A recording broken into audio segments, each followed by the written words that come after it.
So that's how the world ended. Not with a whimper, but with a backstab. Okay, I did not mean it, okay? There was a squish. It was definitely a squish. Probably like a slurpy sound, It went squish, and then it went whoop.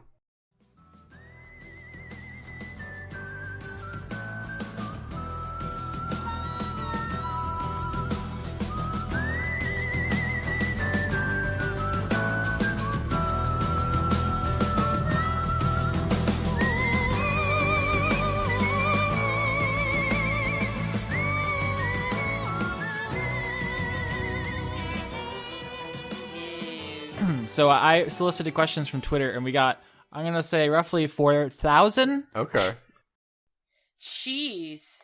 So I think the structure of this might just be answering questions and seeing where they take us. Sure. Because I'm sure we'll get around to everything eventually. Oh, yeah. If we just kind of talk, I don't know how organized that would be. All How right. do you guys feel about starting with the questions? We can start with the questions. I mean, I have a couple...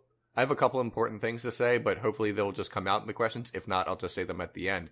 But Austin, before we do that, I sure would love to know the results of that poll about who is the most favorite character on Dice Funk, because I sure didn't check. So I bet you would. It's not fair. I couldn't vote because it was my own poll, but you could. No, I'm just kidding. I lost. You lost by a lot. I voted for one of my own characters, so... That's fine. And only because I didn't want to, sway it anyway, and I knew for a fact that neither of my characters were well-liked by the audience, other than, when I was betrayed or when I actually ended the universe, so... Johnny, in a lot of ways, you're the MVP, but in terms of, the actual narrative characters... Oh, okay. So it was a narrative character poll then. All right. Actually, according to Austin, I was the MVP last session. Fuck you. Okay, fine. Who killed more people? I think it was me. Pretty sure it was me. All right, everyone's an MVP but me, but my character was the most popular, so yeah. Well, congratulations, Leon. You died the least painfully. Yeah, thanks. So the poll results, for anyone curious, we got basically 100 votes, so every percentage is 1. Rinaldo got 49%, Anne got 42%, pretty close, and then Alana and Jane got 3 and 6, respectively. Yeah, I didn't fucking think that anybody would like my characters anyway, so... Your characters were good, they just didn't last for the whole game like the other two did. I think that was At least my characters played attention to the plot, unlike others I could mention. Rinaldo, sorry. Oh, really? Really? I didn't pay attention to the plot? I was the one who decided not to put the dagger and the orb together because it seemed bad. And then y'all were like, let's do the opposite of that. I'm sorry, mister, I will ignore 500,000 books in a fucking library that could have told me a bunch of shit. Rinaldo doesn't read. All right, so... That's half your issue. Let's get to the questions. Let's just jump in, because we only have so much. Otherwise, we're just going to snipe at each other for an hour. I'm okay listening to that. Honestly, I would be... I've been doing that for the last 10 months, for the most part, actually. Yeah. Yeah. Just to be clear, though, like, there's no ill will. No. Oh, God, no. No. No, we're all friends. Everyone had fun. I just remember someone asked if Jess was quote unquote really fired, and I saw someone on the YouTube comment say, "I don't agree with Austin firing Jess." Oh my God, really? That's really funny. Okay, so let me address that, because I know I already addressed it in one of the patrons, and also on I am not fired. I took the executive decision when I was approached for season 2 of Dice Funk. I literally told Austin, no, I have real life obligations. I have to work on a master's thesis proposal this year. So because of that, I will not be spending my next additional 10 months doing Dice Funk. But that doesn't mean that, I've been fired. That literally just means that possibly season 3, if this goes that long, yes, maybe. I guess a lot of the audience probably wouldn't know that we had some scheduling issues. We did have a lot of scheduling issues. Most of those were mine. Sorry. Some of it was mine. Sometimes I just wanted to go out and do stuff on Thursdays. Back in December, I had my own problems, so... Well, that's true. And then me and Leon just said fuck it one day, and we went to go see Civil War, so that was so good. That was our fault. Yeah. Keeping a tabletop game together is a notoriously difficult thing. That's part of why I built the season structure in, because I knew we wouldn't be able to keep the same crew together for very long. Mm-hmm. I'm actually pretty happy that we got 10 months out of it. Yeah, that was some really great planning on your part, because I didn't think we were going to make it all the way to the end, honestly, because I had told Johnny, I think a couple of weeks ago, actually, that I was going to have to wrap it up before the last week of July, because I was going to go back to residency, and he was like, oh, don't worry, it'll be fine, I got this. And I was like, okay, and so we're gonna die in the next month. Okay, we're good. All right. So why don't we go ahead and jump into questions then on this, the Dice Funk moratorium? Yeah. Not what that word means, but I keep doing that. Post-mortem. I know. All right, so I'm just gonna basically read those in order. Hopefully, it makes some sort of sense. All right. Leon, are you talking? Because I keep hearing like little whispers of you. I'm here. I'm talking to you right now. My sensitive acoustic guitar band in high school was called Little Whispers of You. Is that your Dice Funk cover band? No, but now I'm changing the name to Little Whispers of Leon, because that's way more 90s. That's way more 90s. That's a Kings of Leon cover band, if ever I've heard one. Oh my. Definitely. Finch asks, would Dr. Swag Money have saved the world if he wasn't cursed to be cursed to the position of NPC? I'll answer that one. Yes. Dr. Cash Money could have taken Gorfinax with a hand tied behind his back. He's that good. One of the books that Leon didn't read in the library foretold the coming of two chosen ones. Jack and Dr. Cash Money. Dr. Cash Money and Jack.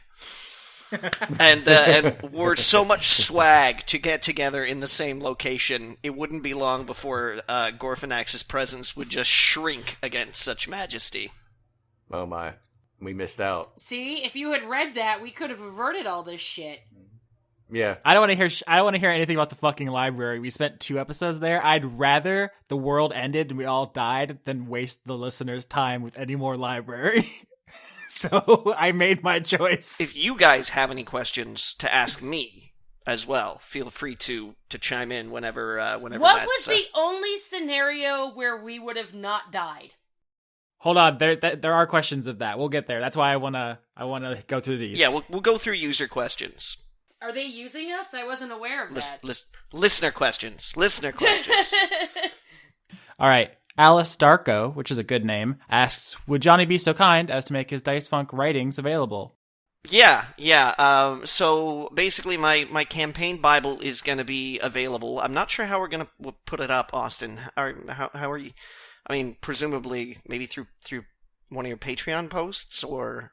Yeah, I was thinking just making it a post there. You can just upload it as a downloadable file for anyone who wants to see it. Right.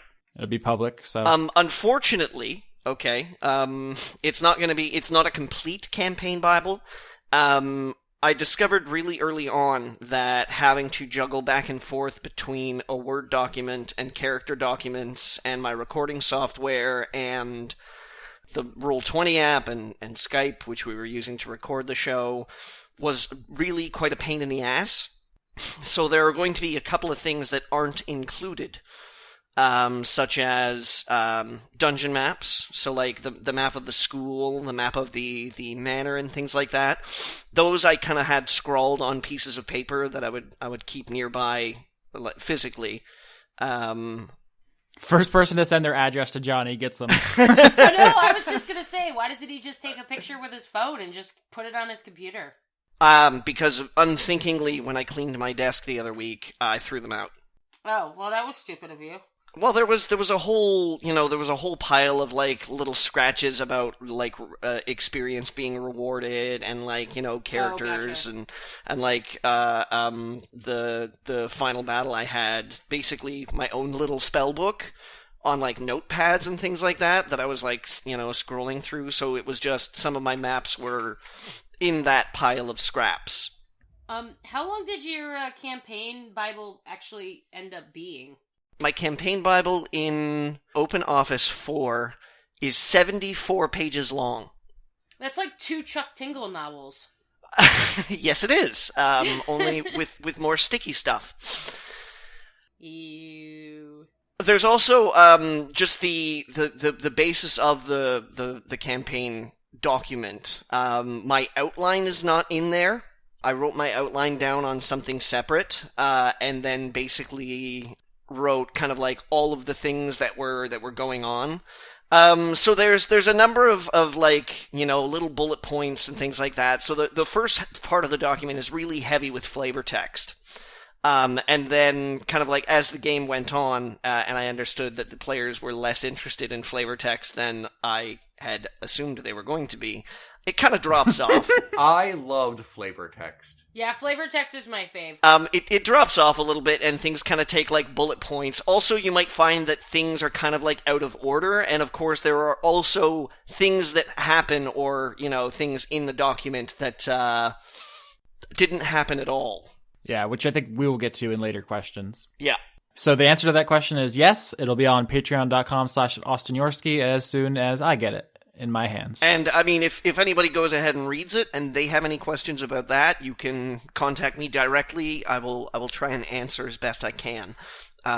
Twitter's usually the best way to do that. I am at Scatterbrains. Cool. Next question? Sure. Go on. This one I think is just for me. Rick Armstrong asks, what happened to the 2 side groups involving Kanye Quest? Which is a story I told early on in Dice Funk. Oh my yeah. god, what did happen to Kanye Quest? Everybody wants to know. Yeah, there were 2 groups. Kanye Quest, which is the one in which my brother played an orc called Kanye Quest, and then we did another group, a spin-off that I DM'd. It was my first ever time DMing, and I wanted to get some practice, and that one was called the Squid Squad, in which we were villains going after the heroic Kanye Quest. Both of those ended because of schedule conflicts. And they were fun. Like we didn't really reach any conclusion or anything, but it was more about getting me more experience playing the game, because I had never played an RPG before we started this project, and everyone else here has a lot more experience, and I wanted to not suck. So the Kanye Quest one just kind of petered out halfway through a dungeon, I think, and Squid Squad ended with Father Carlos starting that creepy cult of kidnapped kids. Oh, no. Great alliteration there. Was there alliteration? I did not intend. Creepy cult of kidnapped kids. Oh, nice. But yeah, those are both fun, but there's a reason we didn't broadcast them. They were more for us. All right. Oh, I'm so sad that Kanye Quest ended because of scheduling issues. That's so sad to me. Oh. Yeah. It's hard for college kids. Everybody's like moving away, going to new places. I'm starting law school. It's a whole thing. Mm-hmm. Next question. Robert Paulson asks, Anne gave Lonigan a butt touch. Is that why Avandra proffers him? No. Explain the Lonigan-Avandra connection. The Lonigan, well, it's not really a Lonigan-Avandra connection. It's a Gorfinax-Avandra connection. Mm-hmm. Gorfinax kind of exists in a, at least, I was trying to express this during the course of the campaign, that there's something about Gorfinax that is unusually lucky. It eats people's futures, I said, right? So it eats potential. It eats, like, all the things that you are going to be and have happen to you later on in life. All of your fortune and things like that. So Gorfinax kind of exists in this realm of luck that Avandra is god of. So there is a kind of a connection there where she recognizes that Gorfinax is an extremely lucky entity. And of that kind of connection, there was... I didn't get to explain it, but essentially the story was going to be that Avandra was kind of poking at Gorfinax to be like, what are you? You're different, you're new, but, we kind of have some overlap, like, hey, like in the shoulder, kind of this like, hey. So when Lonigan was taken control of by Gorfinax when they fused and became one, he had these vague memories of Avandra being one of the things that kind of like roused it from its sleep. Oh, okay. Okie dokie. There seemed to me, there was a lot of confusion, and I think some of that was intentional, that maybe my god had done like a heel turn. That was like, Yeah. one of the things that I tried really hard to do for Anne's character, because I got a lot of character backstories from everybody. And you may have noticed that I tried to work some of them into the campaign. Rinaldo's history with Firo, and the business he left on Akamoros. Jane's druids, and the implication that maybe they know a little bit more about Gorfinax than just normal people. One of the things I was trying really hard to do for Anne's campaign was pull on a kind of religious doubt, because one of Anne's backstories involved basically leaving another church because she felt like it was not administering to the people in a way that she was. It basically wasn't burning enough people, I guess, is the story. So I was trying to play with religious doubt with Anne's character, that maybe she hadn't made the right decision leaving, that maybe, like she was a traitor to her gods, and when she prayed, Avandra often didn't contact her. So Yeah.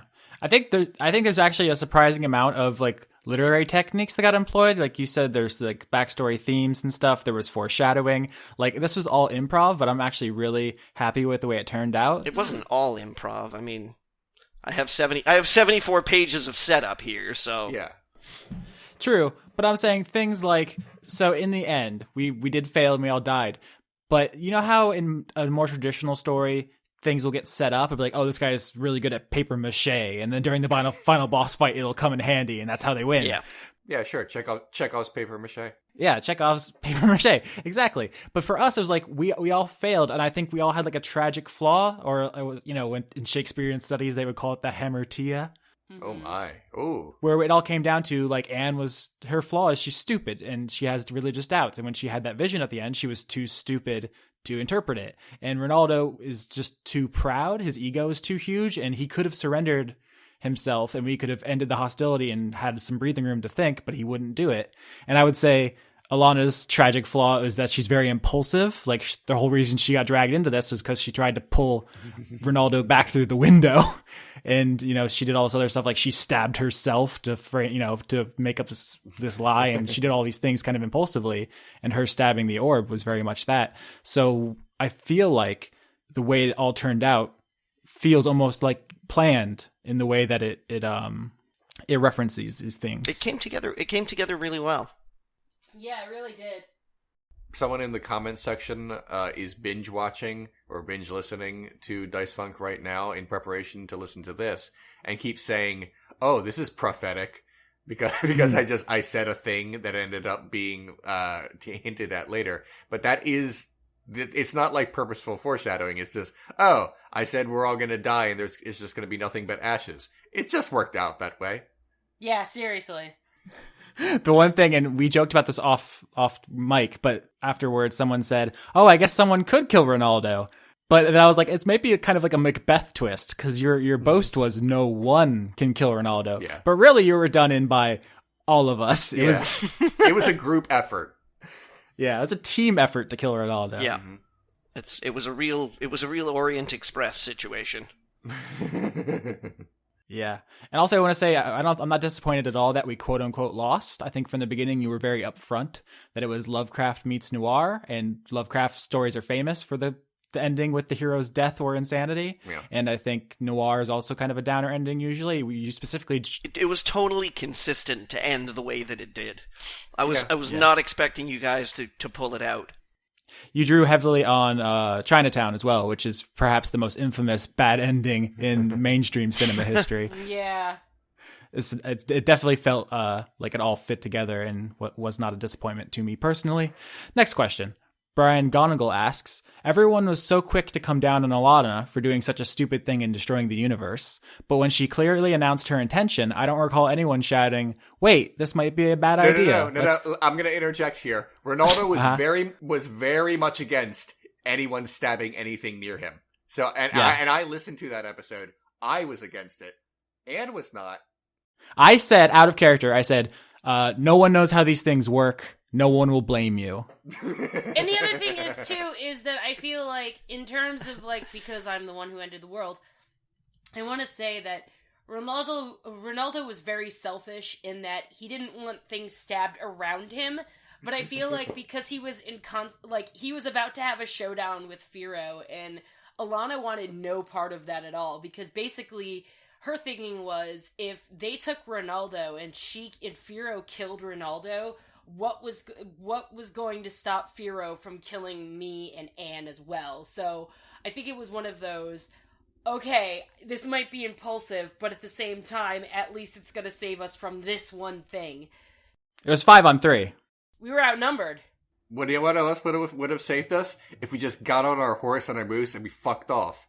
That Do you think that would have been a satisfying ending, though? I feel like that would have been lame. Yeah, and besides, we were on a time clock, you know? We ride off into the sunset to the Temple of Avandra, and we chill, and we find Silas, and life goes on. I mean, riding off into the sunset is a very satisfying finish. That's how Last Crusade ended. No, the world would have ended. Yeah. We ride off, and in the far horizon, we see a shadowy figure the size of a mountain rise up, and then it ends anyway. Well, then I have a question for Johnny related to that, what we're talking about. What was the solution to the puzzle? That is definitely a question. I'm going to get there. Okay. We can wait. Yeah, I just want to give credit to the people who were so kind as to send questions in. Yeah, we don't want to blow the plot load right away. All right, I wasn't sure what was asked. mean... We're also going to give this Q&A a narrative arc, because I think everyone's waiting for that. That is the climax, so I don't want to get it right away. Yeah, so listen until the end, and we'll review it, we'll let you know if you listen all the way to the end. Or fast forward to the end, whatever. Next. I'm actually just reading them in the order Twitter is presenting them to me. All right. Cora Matus asks, if Jane hadn't gotten her head turned to paste, how differently do you guys think the final confrontation would have gone? I think Jane would have joined Firo. Anne was very into joining Firo as well. They both had a very similar, almost like terrorist quality. Yeah, I think that Anne and Jane probably would have gotten together, gone with Firo, and Rinaldo would probably be dead. I don't feel like after Anne learned that Firo needs to kill Rinaldo that she would have been down with that. Because their friendship was pretty, clearly established as probably the strongest bond in the game.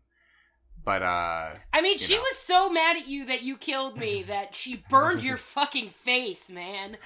Well, Anne considered you two both her best friends, and it's true that she was a little closer to Rinaldo, but as the campaign was going, I think it was, clearly she was pulling away from you and towards Jane. There's that scene, the last time Anne saw Jane alive was in the church, where they were, saying, I have something I need to tell you, but it has to be later. Do you promise?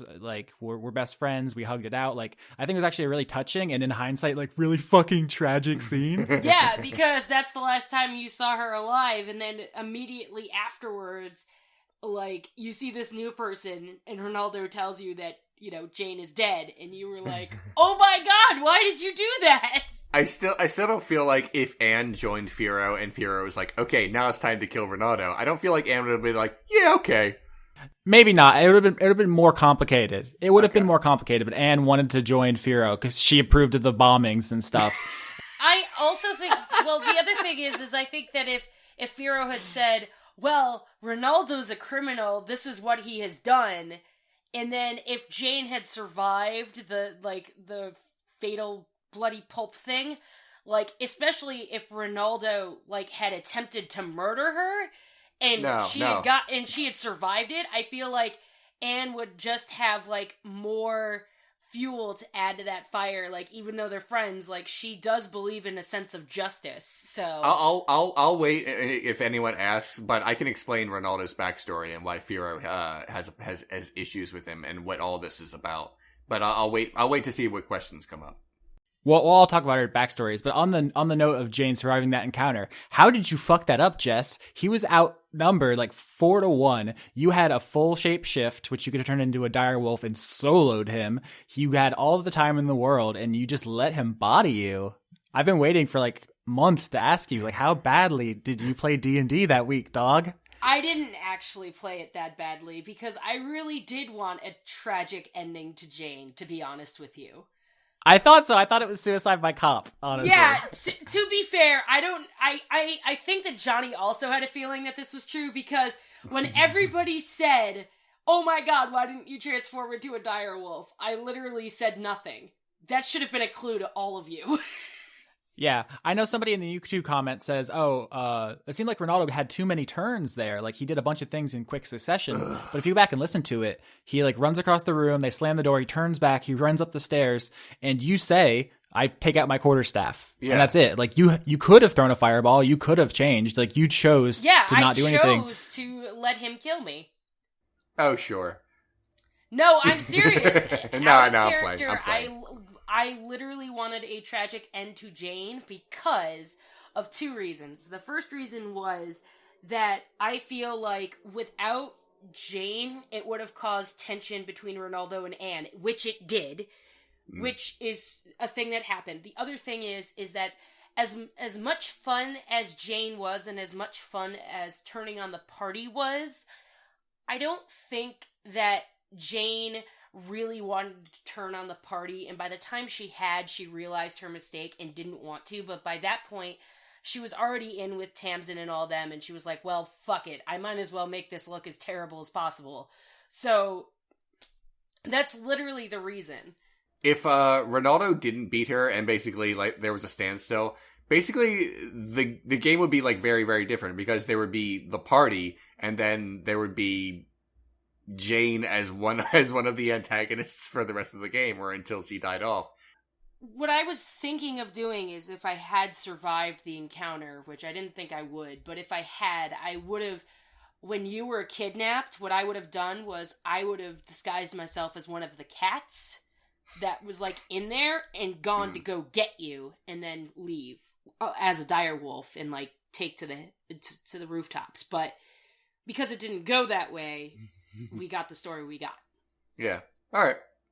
I also just want to say that I think that was some really good in-character role-playing, because the way that Johnny described it, people were just assuming Rinaldo was throwing a temper tantrum, so no one really took it seriously until it was too late. So, like, even if out of character, you're like, this is kind of suicide by cop, in character, you were playing it almost like your downfall was you just didn't consider him a real threat. Like, you stayed to watch, and you were just, like, standing at the top of the stairs just being a smug dick, and that's what...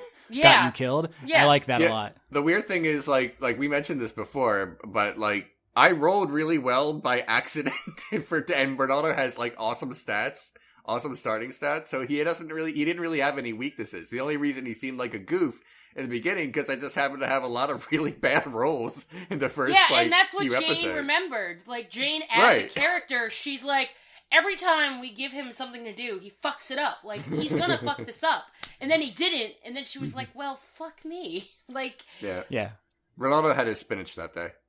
You did a very good job of separating your in-character and out-of-character knowledge, and it became a very, like, Trigun situation, where, suddenly the fool is the master. Yeah. But there's actually a part 2 of this question from Coromatus, who asked, what was going on with Ulick? Was he supposed to get sacrificed to feed Gorfinax?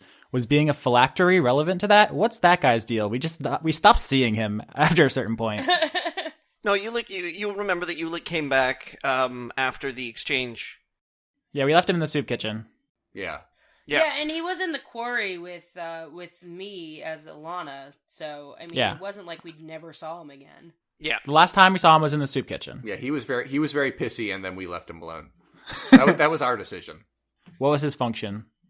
Well, I mean, obviously the guy was a MacGuffin, right? Mm-hmm. It was the guy that you had to find. So the story is that he wasn't going to be sacrificed, because at first of all, the story goes that Erlin assumed when he first encountered the Gorfinax worshipping tribes that it was human sacrifice that Gorfinax lived on, that they ate people. Through the hundreds of years of research on the product, he discovered that Gorfinax ate people's futures.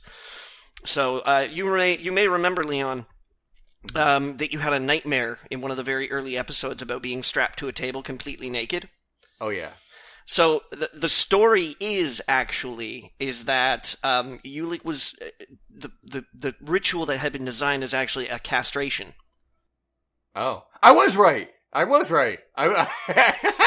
So the story basically goes is that Ulick is created with a little bit of essence of Erlin inside him, and then as the not only the successor, quote unquote, to the lordship of Stoneroot, there's also a part of Erlin in there.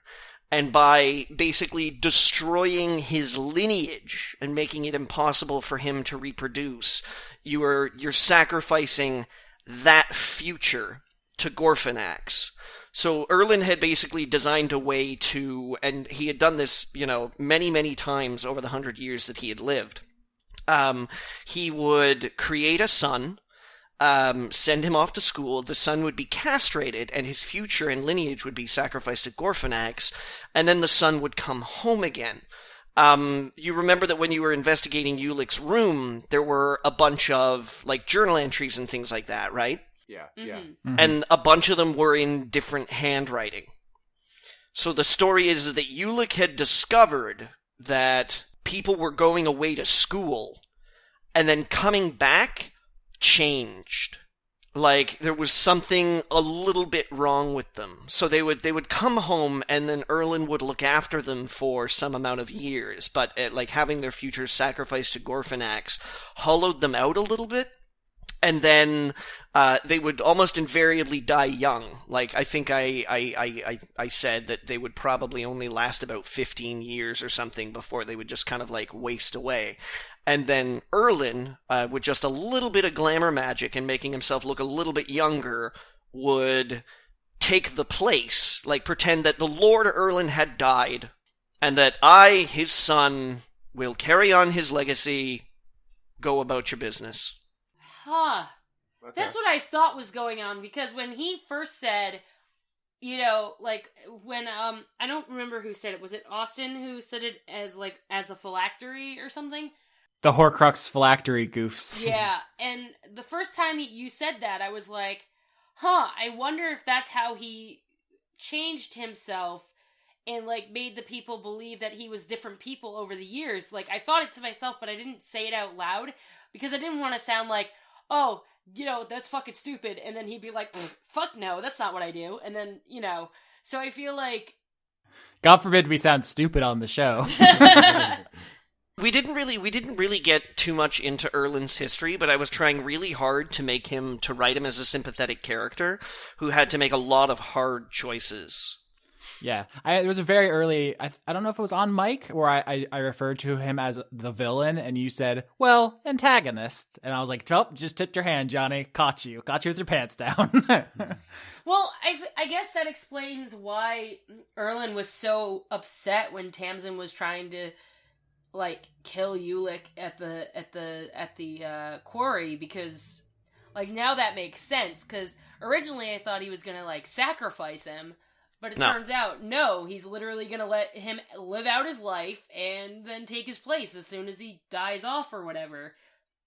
But he never got castrated, though, right? Not only that, he was, at the quarry, he was honestly really quite alarmed if anything was going to happen to Tamsin, because there were a lot of people in that quarry that had very, very powerful futures. And the quarry was supposed to be kind of the weak point between realities, because I think through the imagery you guys must have learned at some point in the story that the stone, that famous stone that they export and that's really good for everything, is actually Gorfinax, right? Right. Yeah. Which is why it started turning all fleshy. In the So last did it third turn of the fleshy in campaign. other parts of the world, too? Yeah, that was the... God, I hate... Oh, those poor people have no idea what they just went through. And then they died, so they're never gonna know. Yeah.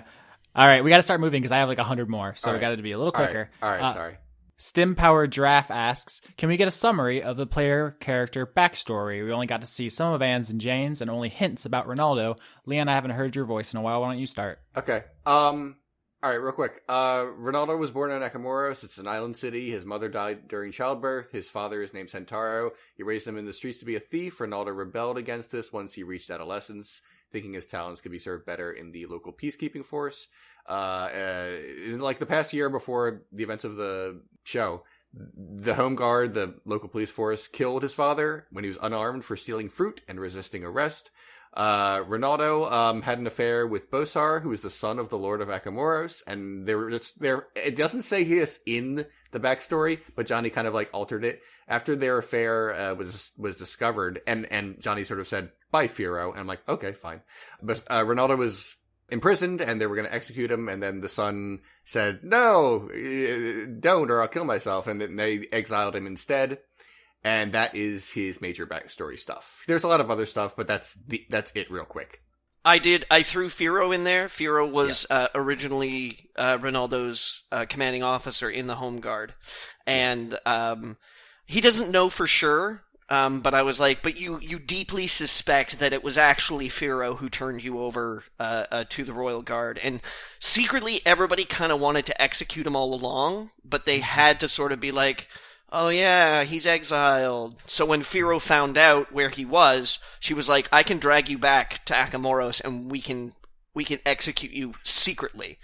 Yeah. So that Bosar will think that you're off, living a carefree lifestyle somewhere. But, yeah, so that's that. Okay.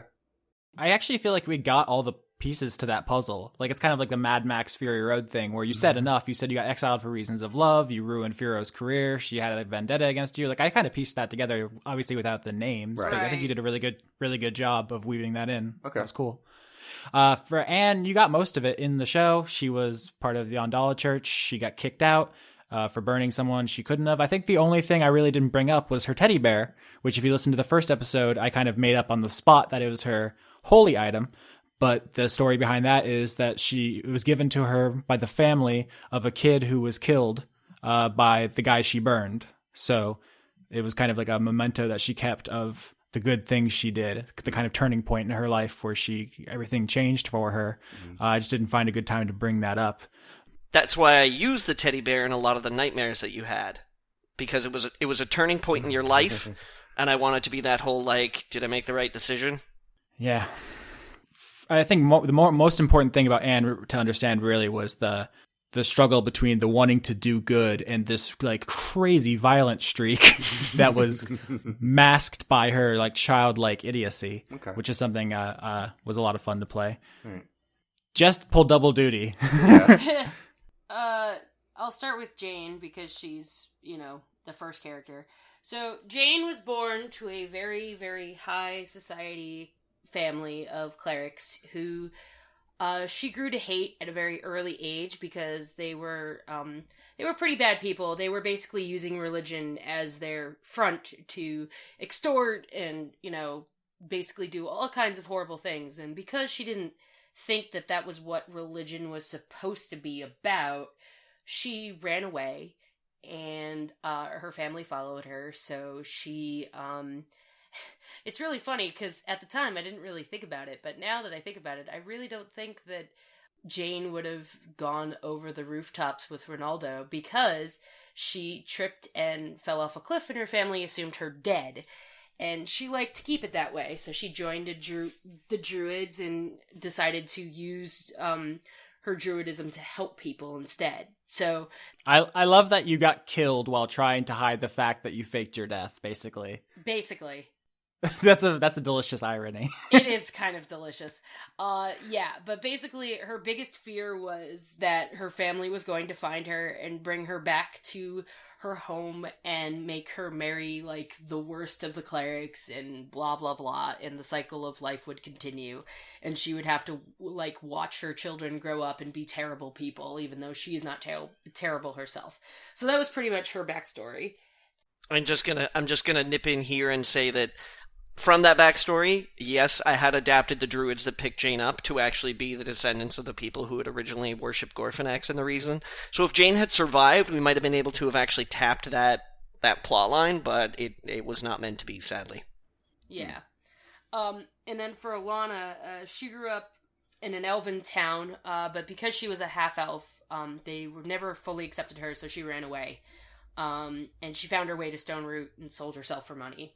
And that's where you guys found her. But, yeah, she didn't really think much about anything other than money. But, for those who are probably going to ask what part is half-elf, mother's elf, father's human, father disappeared while mother was pregnant. So, yeah. But yeah, that was pretty much her backstory. I didn't really put as much thought into that backstory as I did with Jane, because I pretty much made Alana up as a character on the fly, really. Austin and I sat down after the dice funk that Jane got killed and was like, let's create a new character! And I was like, okay, that sounds great. And I was like, and then when Johnny asked me, well, what's your backstory? I was like, it's not as involved as Jane's, but here it is. And he's like, okay, I can work with that, that's fine. So, yeah, but Alana was more on the fly, which is really funny given the fact that she ended the world, so... I would have loved to have been able to have worked Jane's backstory or Alana's backstory into the plot more, but it was kind of late in the campaign already, and wheels were sort of in motion, and it was like I looked for a way to get her father in there to kind of bring her father back, but oh god, that would have been like so bad for him though, because she. I know, but it would have been a good episode. It would have been a nice character reveal. It would have been nice drama, but by the time you came around, Firo's the military takeover was in full effect. Gorfinax was already turning. The ransom exchange was happening imminently. The end was nigh. Okay. Yeah. And that's cool. I didn't really mind that, because I feel like, Johnny was nice enough to tell me right before it happened that Jane was going to be coming back as a ghost, but I didn't know that was going to happen until literally 5 seconds before it did. I dropped that on Jess. I'm like, guess what? You're going to get a chance to say some shit. You could hear it in the recording because you typed a Skype message to her. There was a pause, and then she repeated the thing you said. So yeah, I had to once again just want to stress how little of this was planned. I know that that Johnny was obviously planning some shit, but when we went back to the house and the body house, it was like, okay, we'll go back to the body house, sure. And then he was like, by the way, get ready for some shit. And I'm like, oh god, why are you doing this to me? Why you do this? But I am very happy that Jane actually got to tell Rinaldo to his face that he's a fucking murderer, so that's kind of nice. Yeah, he's the bad guy. All right. Yeah, good friends. Next question. Yeah. Alexander Arts asks, I'd like to hear you, that's me, and Johnny's talk about your general DM principles through season 1 and preparing for season 2. This is kind of a hard question to get at, but I just want to say real quickly that I've designed season 2 specifically to contrast with season 1 in a number of ways. We've talked about the season structure as kind of like a Final Fantasy or American Horror Story thing, where each one is self-contained but might have recurring elements or minor references. But also an important thing is contrast to me. So Johnny's thing was a mystery involving pretty much all humans. Mine is going to be much more swashbuckling high adventure, very few humans. It's going to be taking place not in a city, not an urban environment. So it's going to be very different deliberately, and that's not something. There's not anything wrong with the way Johnny did things. I'm just trying to do them so that they stand out as their own thing. But is there anything specifically you wanted to talk about? Is your approach to that, Johnny? One of the things that I have to stress as a DM principle is to not write too far ahead. Yeah. Because we had again, Austin says that he can't stress this enough, and I echo that sentiment where none of this was planned. Zero. So having Jane die, total surprise, losing track of Ulick, total surprise. They had the situation in hand, and I was like, oh, geez, look at these guys. They got him, and they're getting out of town, and now they're being a dick to him, and he doesn't want to be around them, and okay, I guess he's running, Oh, yeah, that was the thing I didn't bring up in the Anne backstory. It was that Ulick being a highborn kind of dick to Anne, triggered her memories of the guy she burned and who killed the kid whose family gave her the teddy bear. Mm-hmm. So that was specifically a PTSD. I wanted so badly to change to Jane in that episode and tell all you motherfuckers to shut the fuck up, but. So but that is one of the most important things. I mean, you guys may be able to tell by now that my DM style is pretty story heavy. Yeah. Mm-hmm. there's usually there's a lot of stuff going on. I like to throw not like throwaway characters, but a decent fist size, like a good handful of characters in there that all kind of bounce off each other. And the other thing that's really important to me is that the world keeps moving, regardless of what the heroes are doing. Yeah, we had a whole faction that died off screen. yeah, almost. Like it was. So it's crucially important for me, for all of your villains, your antagonists, your NPCs who aid and things like that, to have plans and have designs and have things that they want to do. And if the heroes don't interfere with those plans carry out. Like, to kind of simulate this whole, like moving, breathing world of intrigue, like, this is particularly important when it comes to, like, mysteries and things like that. You need to have situations where other people are doing things that the players don't necessarily know about, so that when they get back to, their home base or the inn or something like that, it's ransacked. And everybody's like, what? Who did this? Like, that's kind of vital to keep the plot going. You can't just wait for the heroes to show up and have the villain be like, haha, I've been waiting for you, and now we fight. I mean, it's okay to run that kind of game. I'm not speaking out against it or anything like that, but it was not right for the flavor that I was writing. All right. I think that your flavor is very awesome in that you kept the world moving. Like, when we went to the ransacked house that was doubling as his lab, like, that was obviously, hey, the world is happening while you're doing other shit. Like, deal with it. So I really liked that about your DM style. Thank you. Yeah, you told your story in the way that it needed to be told. Form followed function, and it was very good. But mine is going to be quite different. And I think in tone, especially, I think I've dropped Princess Bride before as an influence. Also, The Wind Waker. I cannot wait to hear about this. I mean, I'm gonna listen to it when I have time, but I'll probably have to wait every couple of episodes, so... for those of you who are listening, please do not ask me what I think about Season 2 of Dice Funk until I actually listen to it, because God help me, if you fucking spoil it for me, I will punch you through the internet. We'll talk more about it later. Let's get back to the questions. All right.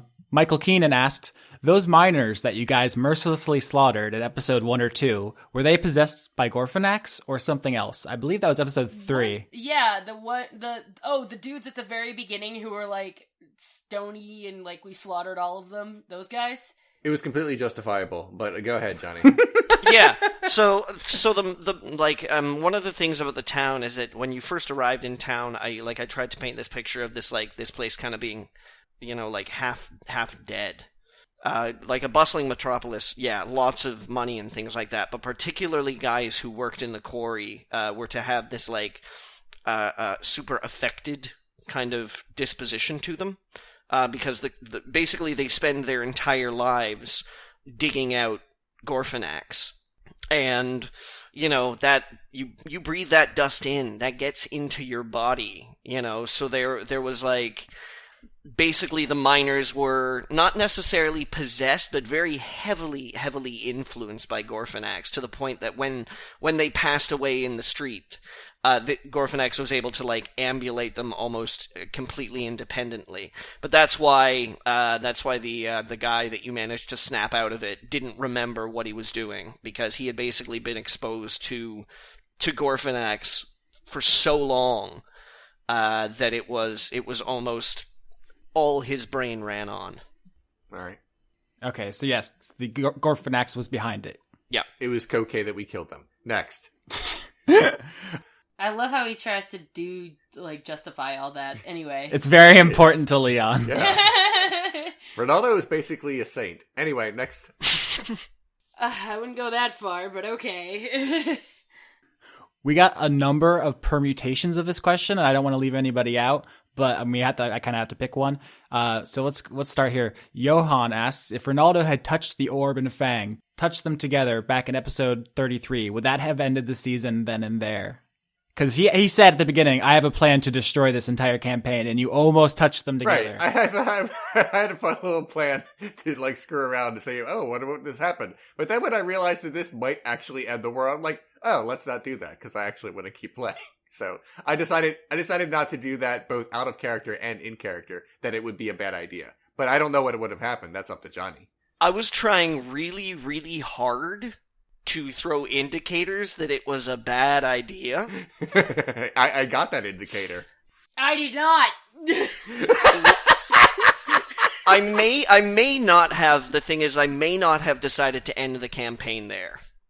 Okay, I may have dragged out the rising of Gorfinax a little bit longer.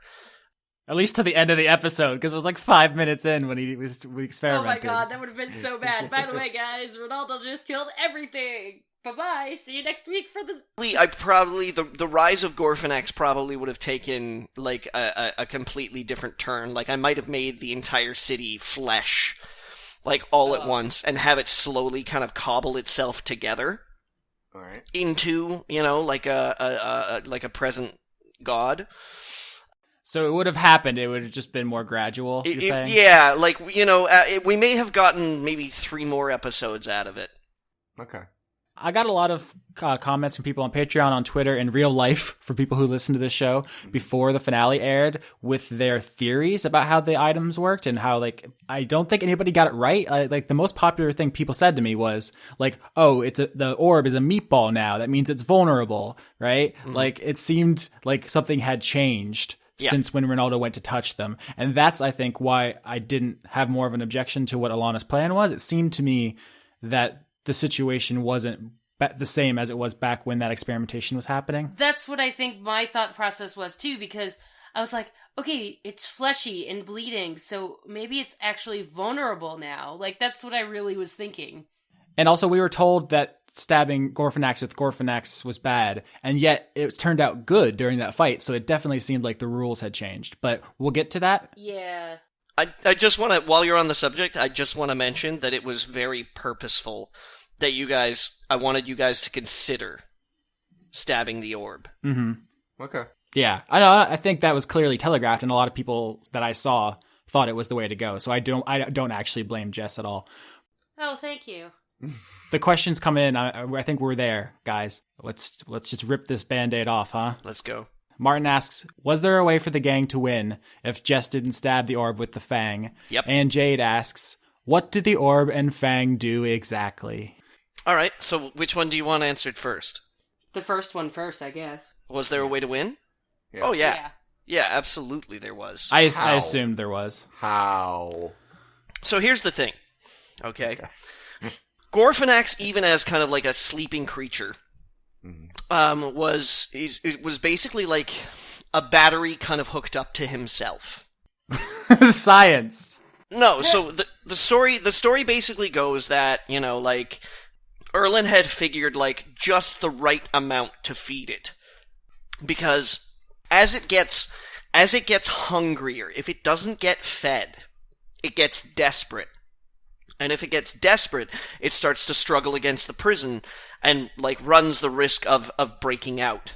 Like, Erlen had realized very, like, early on, within the first 100 years or so, because he almost had a close call. He had 2 close calls, one on the very far end and one on the very near end, where feeding it too much gave it just a little bit too much piss and vinegar, and not feeding it enough, because he hadn't figured out a way to kill it.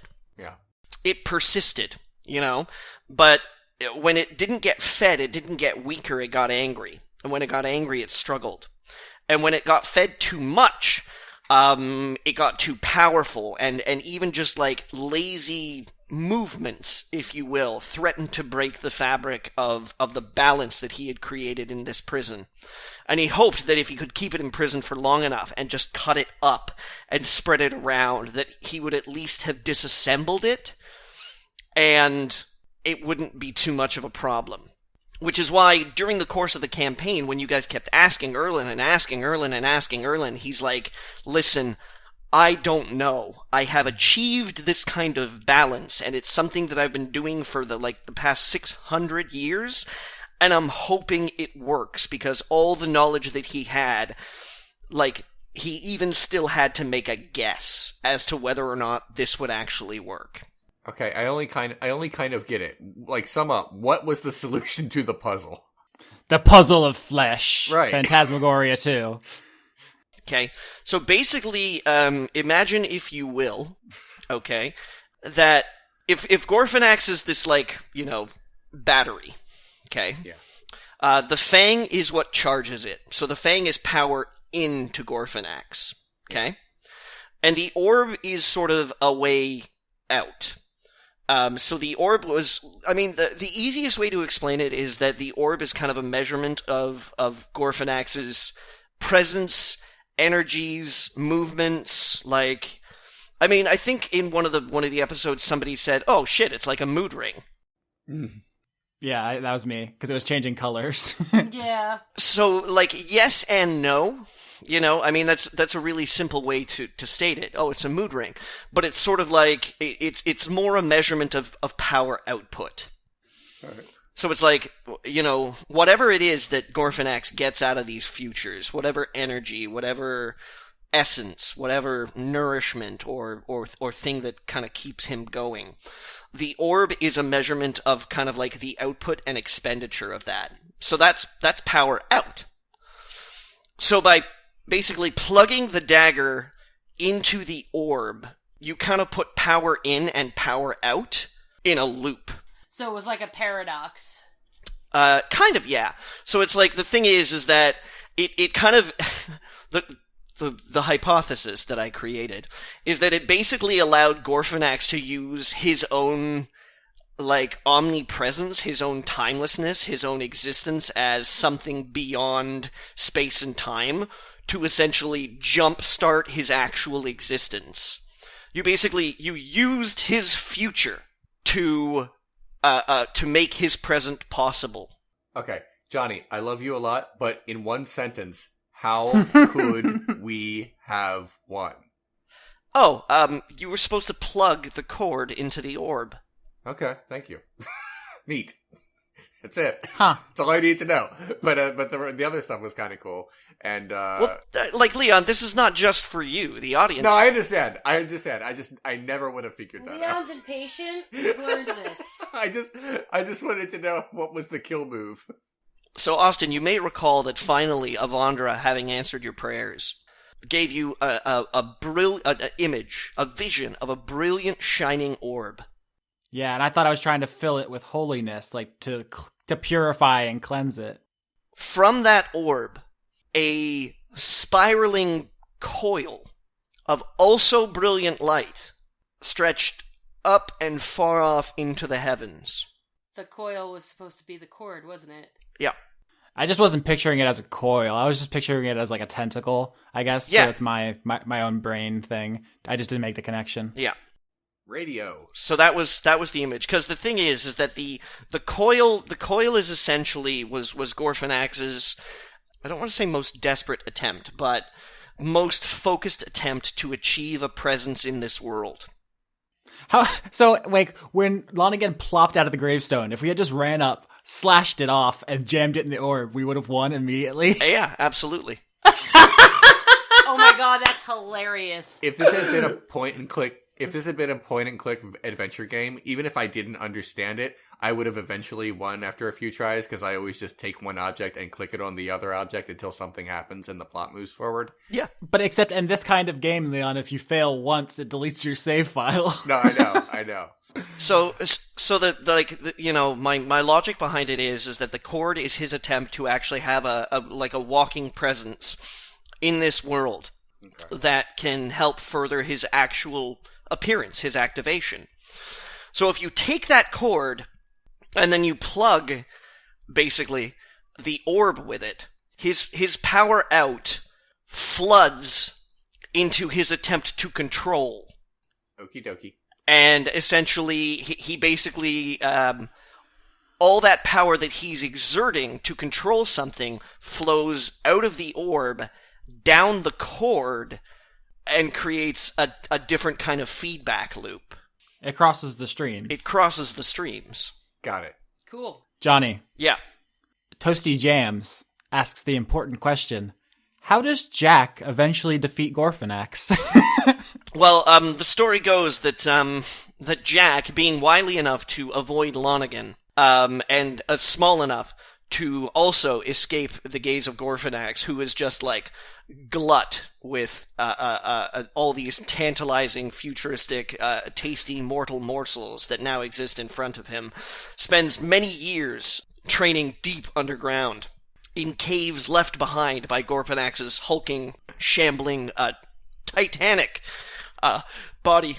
And many, many years from now, when he has become a man hardened by battle and evadance of the shambling possessed of Gorfinax's future-eating spirit, he comes across the bodies of 3 able adventurers, and also a moose and a horse, long since turned to bones, and recognizing them as not so much the chosen ones, but the put-upon ones, he decides that it would be poetic justice indeed to fashion a magnificent weapon from their bones.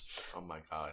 That's ghoulish. That's fantastic. Which he assaults Gorfinax with finally, and blessed from spirits on high, and screaming, "No one can kill Jack," he plunges his ghoulish weapon into Gorfinax's eye and blinds him from being able to see the futures that he so desperately wants to eat.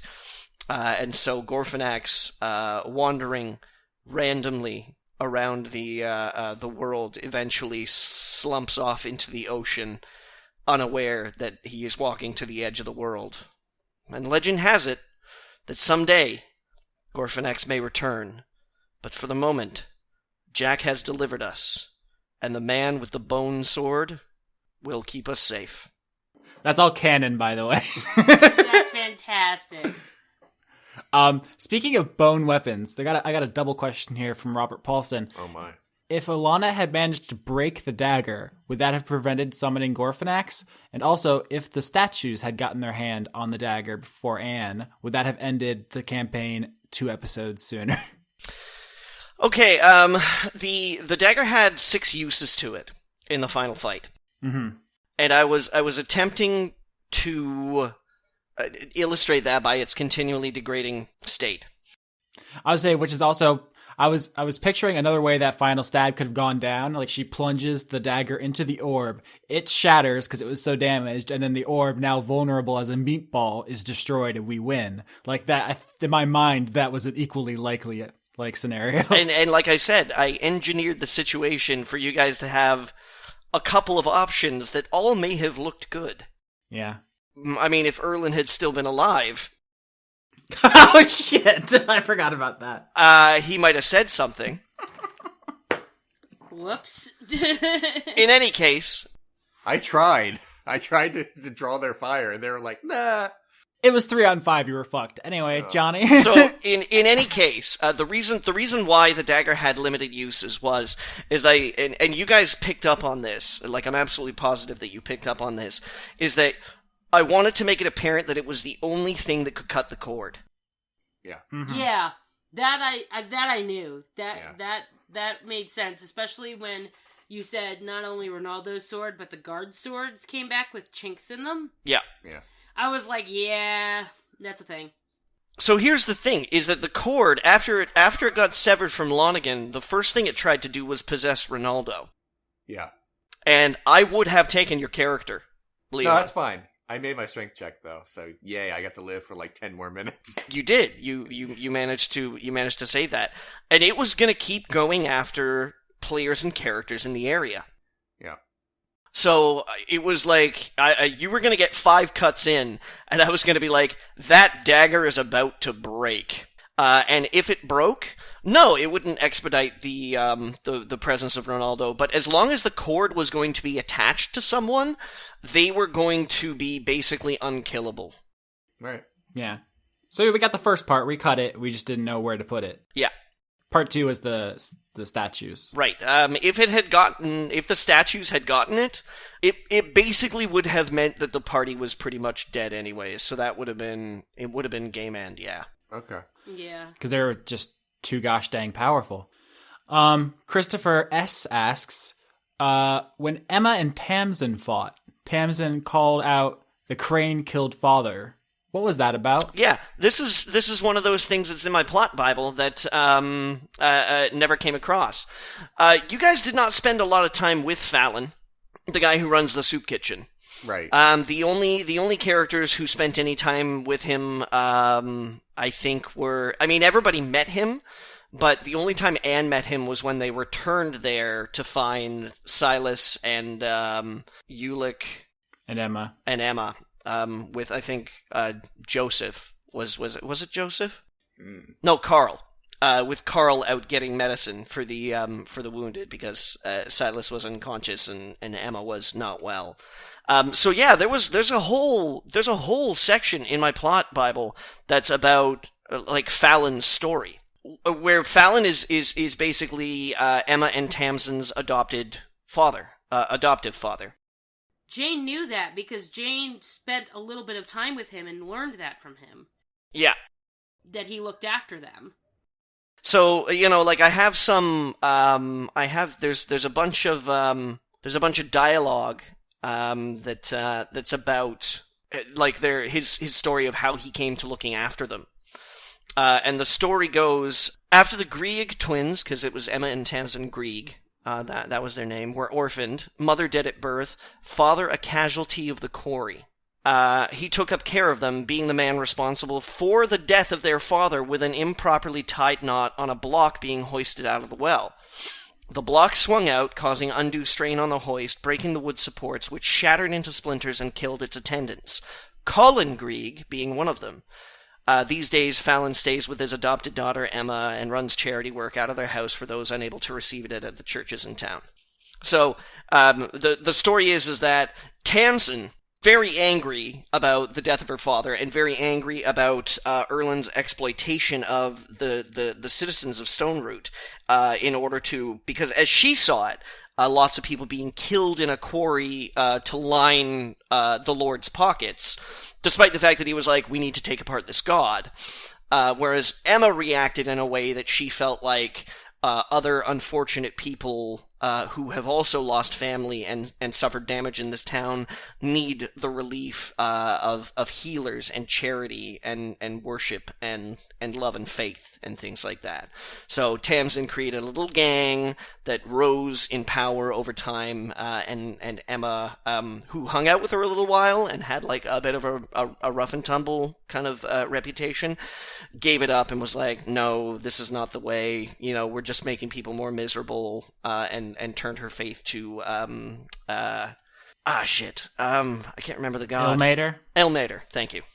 Yeah. I feel like you actually got most of that across. Like, I felt like I had a pretty good map of that, but... I don't know, like it's really difficult to tell whether or not the stuff that I was telling you guys was expressing that properly. Yeah, it's hard because you don't want to just, you have to try to show, not tell, right? Yeah, I don't want to be like, oh, a man opens the door, he's got one eye, and also he's the adoptive father of the twins. Ah! Yeah, I think you did a really good job. Yeah, I do too. Yeah. Thanks, guys. Welcome. Both Consumerist Skeleton and Declan Birmingham asks, what are your guys' favorite individual moments for your characters that you're most proud of? I'd have to say doing the Rinaldo. Yeah, that was a good. Yeah, that was... Not even immediately afterwards where, the fight, which was a lot of cool rolls, but just thinking of that was fun. And I like that we somehow argued that it was inspiration and that I got it on the second roll. So that was fun. We only had like 2 inspiration moments during the entire campaign. We made both count. They were good. They were both me trying really hard to get these 2 things done. So that, I guess that one. For Jane, it would be the last conversation she had with Anne, because I think at that moment, Jane kind of realized that it would be stupid to kill Anne because she's very attached to Anne. So that would be fucking stupid to sell her out too. So she was trying to figure out a way to do that. But I really liked the conversation that Anne and Jane had about opening up and like actually Because I remember that Johnny said during that conversation, at some point, he said, "You've never heard the word family out of Jane's mouth, like, ever." And I was like, yeah, I gotta say that in that moment, I think Jane considered Anne to be her family. Oh. Because, Jess and I were in league at that point in time. We had recorded our secret episode by then. It was, that was a good moment. Yeah. And then for Alana, actually being the party member that killed Rinaldo. Kind of. I mean, indirectly, but yeah, kind of. She caused your death. And from a philosophical standpoint, that is just as good. Yes, that's true. No one can kill Rinaldo. Yeah, you're right. No one could kill Rinaldo. Like, a god had to kill you, but it was my intervention that allowed that god to rise. So you're welcome. Thanks. I think my favorite moment playing Anne, and Alexander Arts also asked basically this question. Anne was a psychotic religious zealot and an idiot. Not really the type you'd root for. Tell us your feelings on role-playing her. For me, it was setting up this idea that she was secretly psychotic. In I think episode 3, when we beat up those miners, she threatened to melt that dude's face, even though he was she did. He was clearly mind controlled, and there was no call for it. And to that point, I had been playing her very cutesy comic relief. So I set that, and then when she burned Ronaldo's face, I felt like I sprung that basically.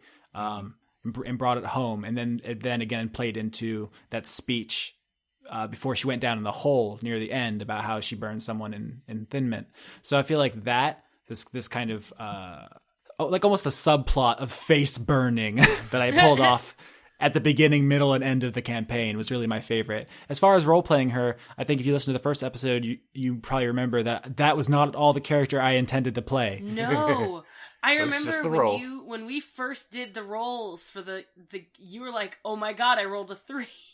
And then you were like, "What if I put this into intelligence?" And I was like thinking to myself, "Oh my god, no, please don't." And then you did. And then I was like, but it came out for the best. I really don't think that this campaign would have been as fun if we did not have somebody with that low of an intelligence, to be honest with you. It was a good group. The fact that you kept calling it Thin Mints is kind of great.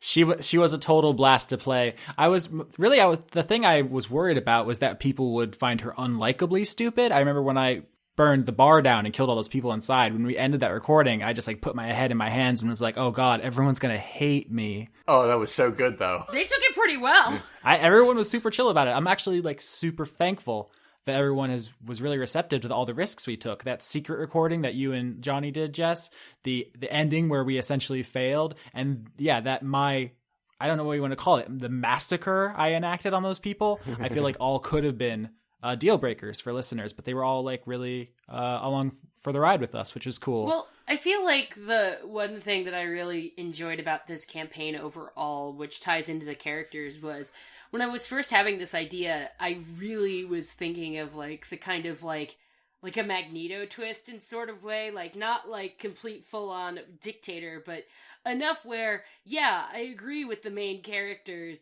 but at the same time, I got my own fucking agenda to deal with. So yeah. And I feel like that came through on the secret recording, especially when I was talking to Erlen and telling him all these things, I want to just not deal with these things, and he was like, "All right, fine, that's cool." So yeah. Had I known what we know now about Erlen, I probably would have played that a lot different. But obviously, because I thought he was the villain, that's why I was working with him. Right. Yeah. Jade asks, what was the purpose of Erlen and Ulick's Monk Academy? Ooh. What was up with those fucking monks, Johnny? This is the thing, is that, Erlen, throughout, the course of his entire life, basically figured out that he was totally incapable of doing all the things that he wanted to do around the city. So he basically had, a legacy of retainers that would look after, the things that needed to be done. So he would very purposefully select very skilled individuals, such as Lonigan, to basically run all the undesirable stuff that needed to be done. Because he couldn't just very well like be like, well, I guess it's time to cut my son's dick off at home. Because then he's running the risk of like, anybody in the city seeing something. Sure. Yeah. Somebody on staff blabbing or something like that. But if he kept everything a day's travel away, Right. not too far, not too close. So that was all Erlen knew about all of that, right? Like, Oh yeah, totally. and he sent us there. What, assuming we would fail? No, he sent you there and informed Lonergan. He was like, okay, listen, so there's going to be a couple of people who are coming to look in on my son, and Oh yeah, show them a rando student and lie. And yeah, Right. the easiest thing to do would be to convince these idiots, because he was not impressed with you at the time. He was like, the easiest thing to do would be to show these idiots somebody who, looks like my son, and be like, oh yeah, hey, everything's great, haha, who are you guys? My dad? Ah, shucks. saw right through that. You did see right through that, and it's funny because I thought that was going to work. All right, Johnny, I actually have a question related to that. What was Lonergan's plan exactly? Did he want to make Gorfinax rise, and what would his role even be? I mean, if the world blew up, that's the part that confuses me. Yeah. So the thing is that in order to be Erlen's right-hand man, Lonergan was, and this is the thing, Lonergan was a regular dude.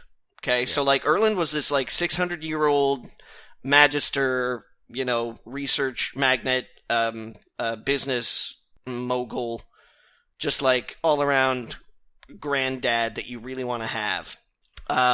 Lonergan was a regular human. Lonergan was a mortal. And just the latest in a line of very specialized employees that Erlen had taken on to manage, as I said, the undesirable aspects of having to keep Gorfinax in that sweet spot. Right. So when Lonergan was exposed to all this information about Gorfinax and what Gorfinax was and what Gorfinax was capable of, and he took a particular interest in it and got a little greedy, was like, wow, these are powers that if we can harness them properly, we could actually, he was able to kind of conjugate Gorfinax's ability to attract people. Because I believe at some point in time I said that Stone Root wasn't even supposed to be a city initially. Yeah. It was just supposed to be a place where, Erlen could watch over things and make sure that Gorfinax was where it was supposed to be. And I mentioned this earlier in the podcast too, or this particular podcast, that Gorfinax was lucky that he drew people, that there was like a pull that he had, that forces just kind of converged on him. So Lonergan didn't want to blow up the world. He just wanted Gorfinax's power. He wanted Gorfinax's power, but through an accident with his teleporter door, Oops. Wound up in Gorfinax. he got Gorfinaxed, is what he Okay. got. And then, colliding with Gorfinax, it was like finally he sort of felt like he was harnessing the power. Which is like one of the reasons why Gorfinax kind of like bonded to him, because Lonergan was like, "Oh shit, this is pimp as fuck, yo." Okay. And Gorfinax was like, "Okay, great, go forward and spread my name." All right.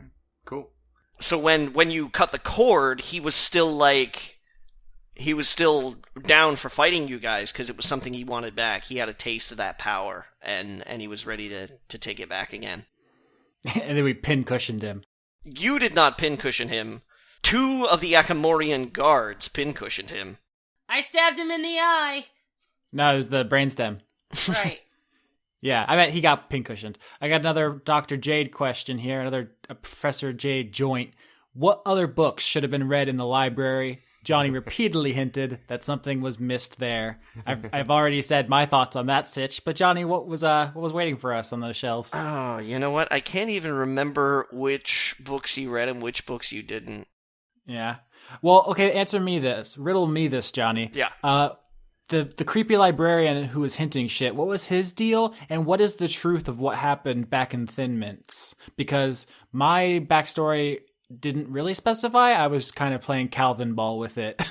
So the librarian had been privy over the years, because we talked about the culling, I think I called it, where every so many years or something like that, they would come in and rifle through texts and try and remove all the books that have references to Gorfinax in them, because Erlin really, really, really wanted to keep it a secret what was actually going on. He was not interested in people coming knocking around and being like, I read about this thing called Gorfinax, what's going on? So the librarian had access to Gorfinax writings all, the whole time he'd been running the library, which is he was supposed to be really, really very old. So he was keenly aware of Gorfinax's divine leanings towards the realm of luck and Avandra and things like that. And he was there when he was present when you burned that man's face and was exiled from the church. He saw the whole thing. Oh, okay. Which is why he was horrified when he met you. Oh, shit. And through his readings and research of these forbidden texts and things like that, came to the understanding that it was okay, something is going on here between Gorfinax and Avandra. Mm. So he was like, I think you have something to do with this. Oh. In his defense, we did fuck up and ended up doing the thing, so he was totally justified. Okay. So there were I think 3 books altogether. There was a geological survey. There was an anthropology book. I think those were the 2 ones that you read. We read 3, and there was a religious text, because someone made fun of us that Rinaldo read the religious one, and I read the geological one. Oh, yeah, right. There was a religious text as well. There was a journal. Yep, we read that too. So which... Yeah, because that's when you guys discovered that the Druids had something to do with it, right? Right. Yeah. And then I read another book about the Druids specifically. So we read a bunch of books, which is why I was so antsy to get out of there, because I didn't want to bore people. Yeah. But we read a bunch of books, which is why I kept chafing at the idea that we didn't try hard enough. I'm sorry, I'm just looking through my notes right here, and I'm trying to find, I can't remember what you guys read and what you didn't. Early on in my plot Bible, I started using, highlighting as a way to, mark what I had written, but you guys hadn't, done or something. Yeah, so earlier someone asked what are differences in DM styles. Here's another one. Johnny has 75 pages for his. Mine is 3. When I started, it was shorter. No, but I'm not going to add to it. My DM style is to make a list of characters, a list of locations, and a list of miscellany, and then just improv the rest, baby. And it worked the one time I tried it, so... All right. So we'll do see. Our best.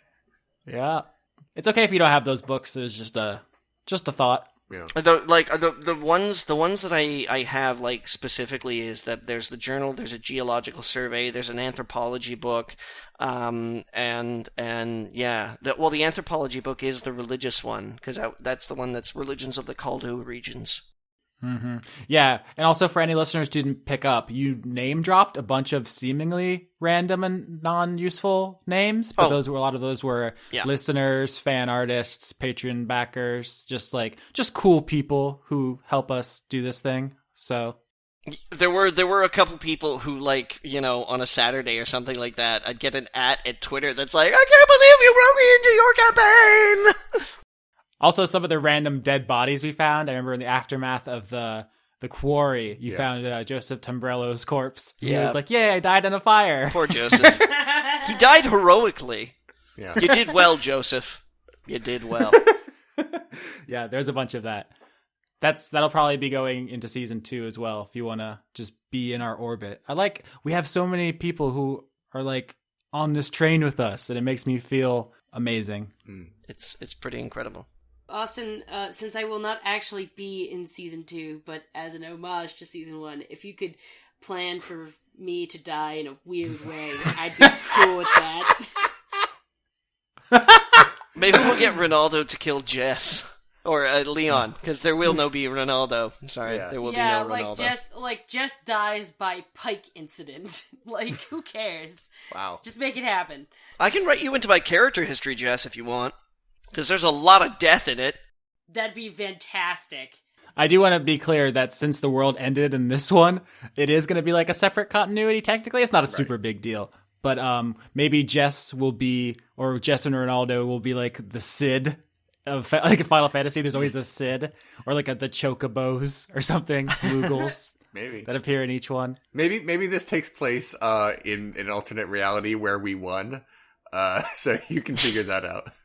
There's like a lot of possibilities, but no, I mean, even if it's like one of those things, or the other thing was, somebody private messaged me on Tumblr actually and said, "Hey, I love you on Dice Funk. Do you think that you could potentially cameo as an NPC in season 2? And I was like, I don't know. But if it's gonna happen, it's gotta be like really early on in season 2. Yeah, like you're just in the background of a scene and you immediately take an arrow to the throat. Or you know, like the classic bar story where like the party walks into a bar and there's that old dude sitting at the bar like having a drink, and then he goes, "Gather around, children, I'm gonna tell you stuff and then I'm gonna send you somewhere," like you know, that kind of thing. So I'm not really adverse to what you want to do to my corpse. I'm just saying do something funny to it is all I ask. Yeah. Do you guys want another question? Sure. Yeah. Harrison Andrew asks, favorite NPC? Obviously, Dr. Cash Money and the pimpest kid alive are fighting for my affections. I don't know if I could pick Jack or Cash Money with a gun to my head. Right. Like, I love them both so dearly. Mine is Silas, obviously. Yeah. That was something I actually wanted to talk about, so great segue. It sucks that there was no conclusion to the Silas subplot, because that was not, I mean, I don't think Johnny wrote like a huge extensive character backstory for a random guy that we were going to meet. He just ended up being a character because Rinaldo totally improvised on the spot. Yeah, because Rinaldo was into him. I still can't believe that you rolled that well against him and got him to like love you. It was awesome. What I wanted to happen if we had won was Rinaldo was going to go looking for Silas, and either they would have ended up together, or Silas might have been like, "You don't really seem like my type. You're not that great of a guy," because Silas seemed like a little more upright, let's say. But I don't know how that would have worked out. But I really wish we could have explored that towards the end. But it all kerploded. It was a tragic love story. Yeah. The last time Silas saw Rinaldo was when they were talking, but the last time Rinaldo saw Silas was when he was unconscious, and he sang to him. But nothing... Which was adorable, by the way. Thank you. But nothing occurred. But, that's just the way it goes. You take Route A, and sometimes you don't see Route B. That's it. Yeah. That's kind of a sweet, final scene, though. Yeah.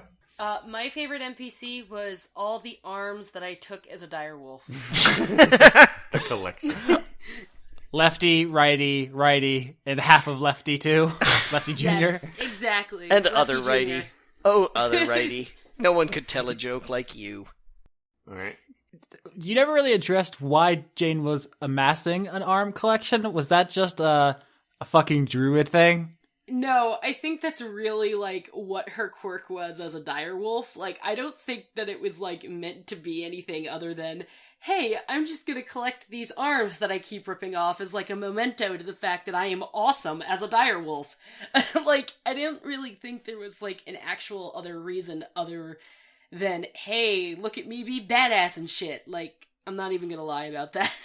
I do like it as a setup to the punchline of when you got killed in the twist, one of the guards coming over to your dead body and finding arms in your pouch. I feel like that would have been one of those things where somebody in the back room would have been like, "Yo, did you hear Alana probably heard about, like, hey, did you hear that lady had, like, a bunch of dead arms with her? Like, bloody stubs? Like, what the shit?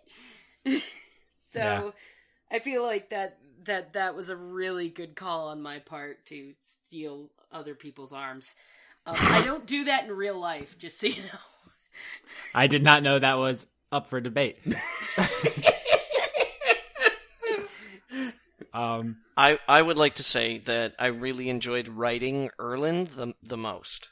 Okay. I think that it really shows that you loved Erland the most out of your NPCs, because you made it so nuanced in that we originally thought he was a villain, then you were like, oh, he's the antagonist, and then he kind of turned into a good guy, and then when he died, I was like, oh god, I'm so sad. Yeah, when he died, I was like, yes! Oh. We really let him down. Yeah, we sure did. At least he died before he got Gorfinaxed, so I guess that's a good thing. All right. I do like the idea, like, because he thought we were idiots, and then he, like, slowly came to trust us after we saved him, and he was like, wow, you guys are the luckiest sons of bitches, and then he, like, finally had confidence in us, and then we got him down, and he died! Yep. Like, can you imagine his final thought? And then, literally, 5 minutes after he's dead, we ended the world. Yeah. Oh, his final thoughts, he knew it. He was like, he knew it. Yeah. He knew it was the end, not just for him. For everybody, yeah. He's like, at least I tried. Right. Alexis David asks, most infuriatingly, that's hard to say, infuriatingly frustrating moment, character related, for each of you. Like, to our characters or to other characters? What I was going to say was the most infuriating character moment for me was that conversation we had outside the gate where we ended up ending the episode and throwing it to a Twitter poll. I, both in character and out of character, found that an unacceptable way to handle the situation. Yep. It worked out. It worked out and it was funny, and I think the result was one of my favorite episodes, so I'm not even like mad about it. But in the moment, I did not like that at all, but it did work out okay. I think we did that a lot, like turning hay into gold, as far as stuff like that. I think my most infuriating moment was when Rinaldo killed Jane. Well, sure. You did it on purpose, though. We've established. I know, but it was still infuriating. It was gross. It was really gross. I'm not gonna lie about how angry I was that I had to make a new character if I wanted to continue in season 1 of Dice Funk. Like, that was just so not cool. But I gotta say, like, the runner-up to that would probably have to be every time Austin made an intelligence check and failed. Those were fun. Every time the concept of an intelligence check was brought up, everyone collapsed in laughter. Right. I really liked that trying to divine some kind of meaning from your vision intelligence check right at the end. Yep. Oh my god, that was so funny. Yeah. That was the final, like, Shakespearean, the setup coming home to roost thing. And I was like, if only she was smarter, it all would have turned out differently. It was kind of lovely. I mean, I'm serious. Like, if Anne had, like, an intelligence of even, like, 9, she probably would have, like, figured some of the shit out, I was giving you 50-50 odds. Yeah. If you had rolled 11, I would have given it to you. Jesus. Yeah, the whole campaign, and we joked about this in episode 1. I said, I'm going to put the 3 in intelligence. What's the worst that could happen? And hey, the question was answered 36 hours later. What's the worst that could happen? The world ends. Everyone dies. Wow. Hilarious. Johnny? Wombat Joe asks, has Johnny read Moore's Swamp Thing? He described something in the finale that made me think of American Gothic. I don't know what that means. It sounds like comic book stuff? Yeah, Alan Moore, the author, the creator, I should say, actually, of Swamp Thing. Yeah. I have, but it's been many years since. I wouldn't be surprised if maybe there was some kind of, like, morsel of it lodged in the back of my brain that I pulled on. Like I grabbed a lot. Like there were a lot of things in this world that kind of inspired me to write this campaign. So, and I, from what I remember of it, and I'm talking like 20 plus years, I think, since I've read Swamp Thing. So it's a vague memory at this point in time. Yeah, I don't think I've read Swamp Thing since, 2000. I mean, with any creative endeavor, you bring into it your entire life experience of consuming art, so that's not at all surprising. Let's see here. Athos asks, favorite Dice Funk running gag? I think... Squirtle Squad. Shit! I was definitely thinking me giving people garbage nicknames. I think, was it Senator Suck Shit and President Punk Ass or whatever I called those two fucks? Thin Mints, all those names I kept giving everyone because Anna's too stupid to remember them. What was it that you called Fidrick again? Oh, God. It was Friedrich. Yeah, she liked Frederick. He had a terrible end, too. God. Who killed Frederick? Yeah. Oh, yeah! Firo. Oh, okay. I kind of figured, yeah. She's bad. I told you, don't join her. Oh yeah, I said that when we were in the jail. When I said no more secrets, I think I said out loud that Firo killed Frederick. Anyway. Okay. All right. My favorite, running thing was Ronaldo's catchphrase. That's all. Yeah. Yeah, I would never say my catchphrase. I think was just "Hi, I'm Anne," and I gotta be honest. I think you smoked me. I think "No one could kill Ronaldo" is better. Yeah, I mean, I liked. Oh man, there were so many good running gags though. But Squirtle Squad was definitely my fave. But I gotta say, a close second was definitely whenever you said Thin Mints, because I tried so hard not to laugh. I would have to say, whenever you guys asked Erlin what to do next. I could just hear the annoyance in your voice. Listen, towards the end, you started doing it at the last episode, and I, out of character, said, guys, Johnny's not gonna tell us what to do, okay? I know. I knew it too, honestly. I just kept hoping that we were gonna frustrating him into giving an inch. I knew that it was Here's the supposed solution to be a dead end. No, I didn't want it to give it away. Here's the thing. He kept saying, I'm 600 years old. I'm 600 years old. Also, I don't have any helpful information. I didn't. No, the point of it is that this was a brand new situation to him. He didn't know. Johnny can't be like the little skull you press in Phantasmagoria that tells you what you have to do next. So, I know. No, I mean, seeing it all laid bare, we had the tools. It was just we chose between stabbing the orb and plugging the cord in based on my vision.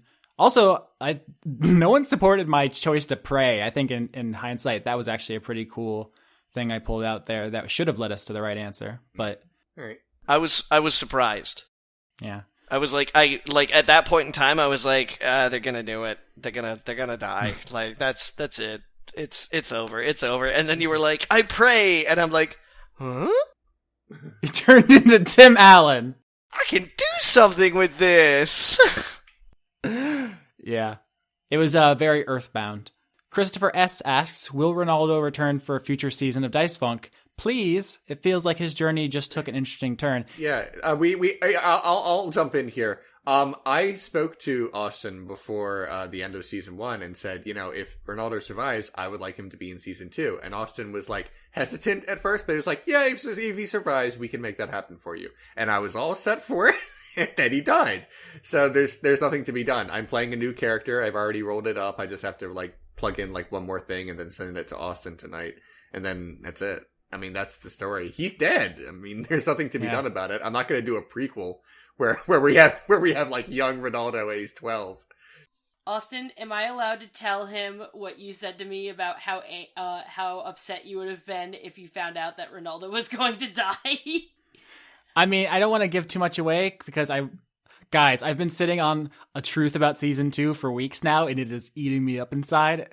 Next week, guys, Leon is going to hate fuck my campaign with his stupid character. It's going to be so great. No, the only thing I was going to say was that Austin and I had a conversation where Austin was like, oh my god, I really hope that Ronaldo, survives this campaign for the love of God. And I was like, I kind of was like, okay. And then I was like, I kind of do too, because Ronaldo, even though I kind of hate Ronaldo as a character, he does seem like he's like the most fun to play, even though he's like kind of a dick. Yeah. So that's all I was gonna say, Austin. I wasn't gonna like say anything else. But yeah, Austin had expressed to me how angry he would be if Ronaldo did not survive to season 2. Yeah, the reason I'm not gonna say what it is, but Austin does not like a certain aspect of my new character at all. Ooh, I can't wait to find out what that is. And it's like deal with it.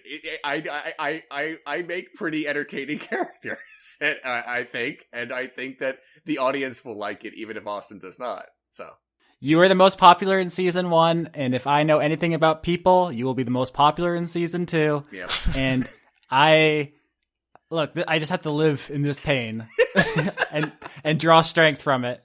I'm actually really excited to hear about the other people's characters, especially like Johnny's and like, because I know how Ronaldo plays, like how Leon plays Ronaldo. Like, I don't really know a lot about other player character styles like Skitch's or Johnny's. Like, I know how he is as a DM, but I don't know how he is as a player character. So, and then you said there was one other person, right? Yeah, the roster for season 2 is I am Dungeon Master, Johnny and Leon are returning as players, and then Michael Skitchiano, who's actually the person I learned to play D&D from, is going to join us, and my friend Lauren Morgan is going to play. So there'll be 4 player characters instead of 3, which is a bad idea, but we're doing it anyway.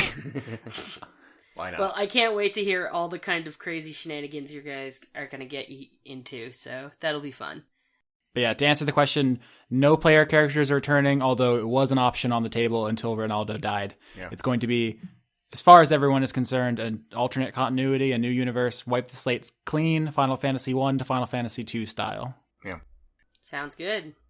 Yeah, also, I'm calling them Season 1 and Season 2, but I'm also thinking about how sometimes parts get names. Like American Horror Story has like American Horror Story Coven and American Horror Story Asylum. Yeah. And like JoJo has Phantom Blood and Battle Tendency and Stardust Crusaders are the names of the parts. I think, Johnny, and tell me if you don't like this, I think part 1 is Stone Root, right? Yeah, I'll take that. Because I have a name for season 2. It's also just where it takes place, essentially. I don't know if it's not really like a spoiler, but I have an idea for that too. So all right. I think that might be the naming convention going forward. I'm excited for there to be people with opinions on this thing we've made. Like, oh, I really liked the dark horror vibe of 1, and I think they went a little too soft in season 2. Oh, but I really liked Leon's character in season 2. Like, you know what I'm saying? Well. Like, everyone has a favorite doctor or a James Bond. Yeah, that's true. Oh, God. I have like a bunch of like big, actually, I already said the Silas one, so I have like one more big thing to say, but if we have more questions, we can do that first. I don't know how much time we have. You'd think we'd be running low on questions. I'm going to try to hit the couple really unique ones, and then we'll call it, because we could just be here all night. All right. EWC asks, if the player characters hadn't existed, what would have happened? Would it have still been a God rises, everybody dies? Nope. Nope. No. No? What probably would have happened is, I imagine, Lonergan may have felt like it wasn't time to strike yet. One of the reasons why I had him strike when he did was because there was so much stuff going on.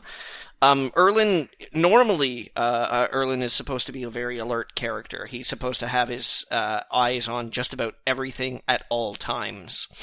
So the reason why his attention to Gorfinax lapsed was because he had so many things going on at the same time. The Akamorians were threatening him. They were secretly invading the town. He was trying to get his, as he saw it at the time, kidnapped son. Because he knew that his son was at the school in Rotswald. He knew that. So when Lonergan came to Erlin and was like, okay, somebody broke your son out. And he was like, oh, fuck, this is not good. We have to feed Gorfinax.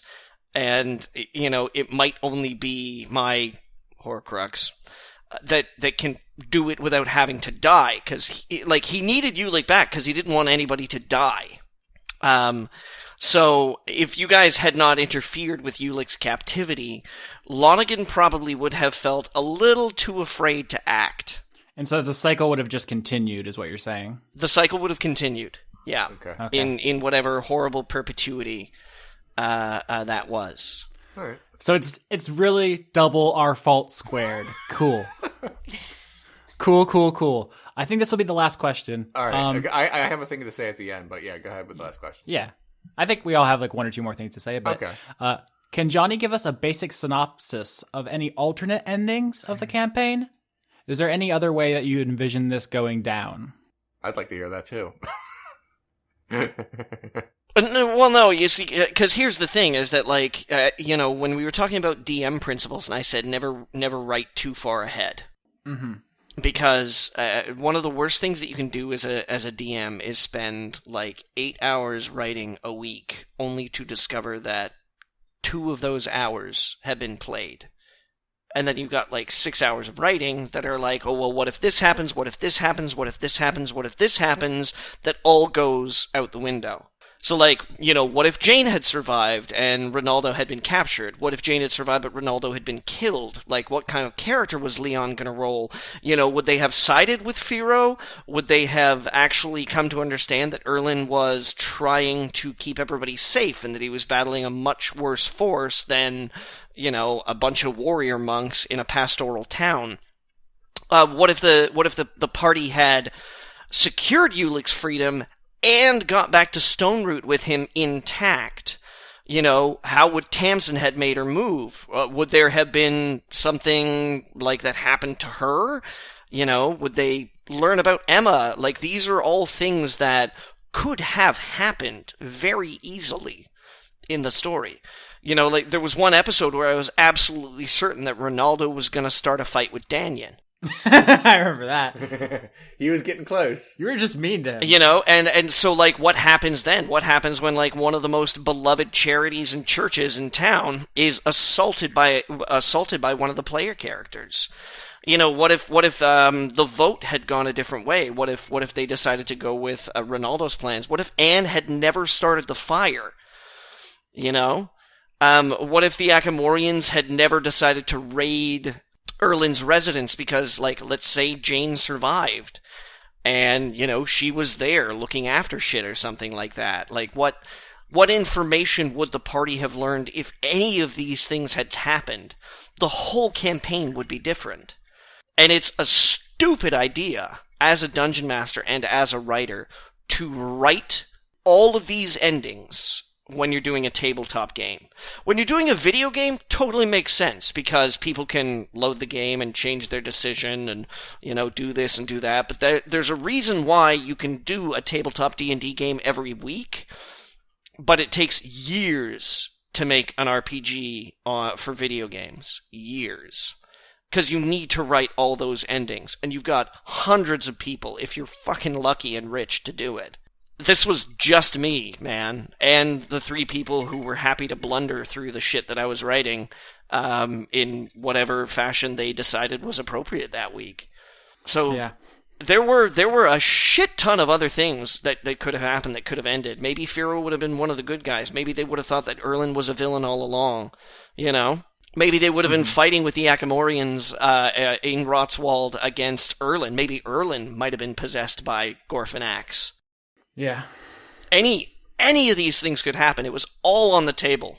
What level was Erlin?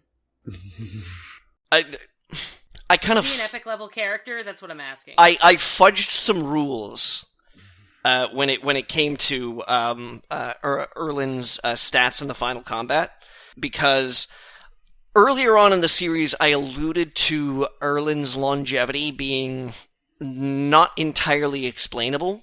And I assumed from episode 2 he was a vampire. Oh no, he was. The truth of the matter is that in the ordeal that Erlin went through, sending Gorfinax away back 600 years ago, kind of irrevocably bound him to the creature. Mm-hmm. So this kind of out of timelessness that Gorfinax possessed also affected Erlin. So that's why when Lonergan showed up as an Erlin-controlled entity, as Lonergan showed up as a Gorfinax-controlled entity, that Erlin had such an intense physical reaction And you'll notice that when you cut the cord, he was fine. Yeah. Yeah. Like, having Gorfinax kind of, like, manifest in even just a small way of possessing a physical creature on this plane was a painful experience for him. So, like, yeah, I fudged some rules. He was pretty, like, he was kind of sharing some stats with this, like, it wasn't even really a character, just this, like, Lonergan, Gorfinax kind of amalgam, which is why it was probably edited out. I haven't listened to the final episodes yet, but all the sounds of me, like, rustling through my spell flip book, going, ah shit, ah shit, ah shit, ah shit. I cut out, like, silences, but I left a couple that were funny, like, we were like, my spell book. He like made a little song out of it and stuff. I kept that. So, because that was like, it was basically, it was supposed to be, he's supposed to be a super high level character, but also kind of an unwanted appendage of a god. Which is why, like, there are gonna be rule counters out there, they're like, that's not right. Like, he cast this spell, like, 3 times before, and I'm pretty sure that blah, blah, blah. It's like, yeah, well, guess what? House rules. And we said it in first episode, so. Mm-hmm. I'm actually surprised how well we kept to them, honestly, with how unfamiliar most of us were with 5th. Like, I was fastidious about my spell slots, and we all leveled up according to the rules and stuff. It may not sound like it, but I think we put in work behind the scenes. Yeah, absolutely. Anyway, I think that's the extent of the questions that are going to be read on this episode. Leon has been champing at the bit to say some shit. Yeah. Well, I was a couple things. One, a bunch of I was able to get through just because they come up in the questions. One thing that didn't come up in the questions, I had this running sort of like subplot where I was hinting at something throughout the entire game. Where you writing on that paper? Yeah, literally that. Thank you. Someone remembered. The answer is simple. The implications are complex. The answer to what it is just, it's an enemies list. It's people that Rinaldo believes might be threats to him at one point or another, whether they mean to be or not, and people he needs to kill, like Tamsin was on it, but when she died, Rinaldo took out the piece of paper and was like, I crossed that off. And Erlen was on it when he thought he was a villain, but then when he realized that Erlen was not the villain, he crossed that off. And when Lonergan was on there for the whole thing, and so forth and so on. And I believe Blister died as well, and Blister was on there. You're welcome. Was Jane on there? No. Rinaldo did not realize that Jane was his enemy until he was staring her in the face and running towards her. So he didn't have time. It's not like as soon as he figured it out, he's like, okay, let me write this down right before I kill you. Just hold on a second. Hold on. How do you spell Jane? Right. and by the way, a lot of people misspell it in the comments. But oh my god, it's so funny to read those comments because they don't know how to spell her name, even though we spelled her name out. Yeah, that's fine. Everyone misspells Rinaldo as well in like 3 different ways, but it doesn't matter. The implications of this was that when something happened, Anne's name went on it, because when Anne murdered all those innocent people inside the place and started to burn down the town, Rinaldo started to perceive Anne as a threat to him, because that meant she was going to get him killed, or that she was going to kill him for being not a nice person. You also have to remember, like, the place Anne was in psychologically. Like, her best friend had murdered her second best friend. Also, someone had firebombed a church, and she was a cleric. Like, she was not in a great place. No, I understand. I know, I just want to say, like, that decision was a lot more complex than it may have looked. Mm. I don't think Anne would have done that at many other times during the campaign. Like, that was a very unique circumstance. I would just like to say that the fire setting was probably my favorite part of the campaign entirely. It was not something that I was like, oh yeah, and obviously this is going to happen, but you guys kept setting so many fires, and I was like, this is amazing. And like, it was very special to me when you guys went to the library, to the book repository. Mm-hmm. It was very special to me to have the firefighters on strike. I loved that. I was like, I have to do this. Yeah, it became a very strong motif, fire, and I've actually, like I said earlier about contrasting themes, mm-hmm. A strong symbol in season 2 is going to be water. Okay. Actually, I have a question for Johnny. How do you feel about how everyone played their character?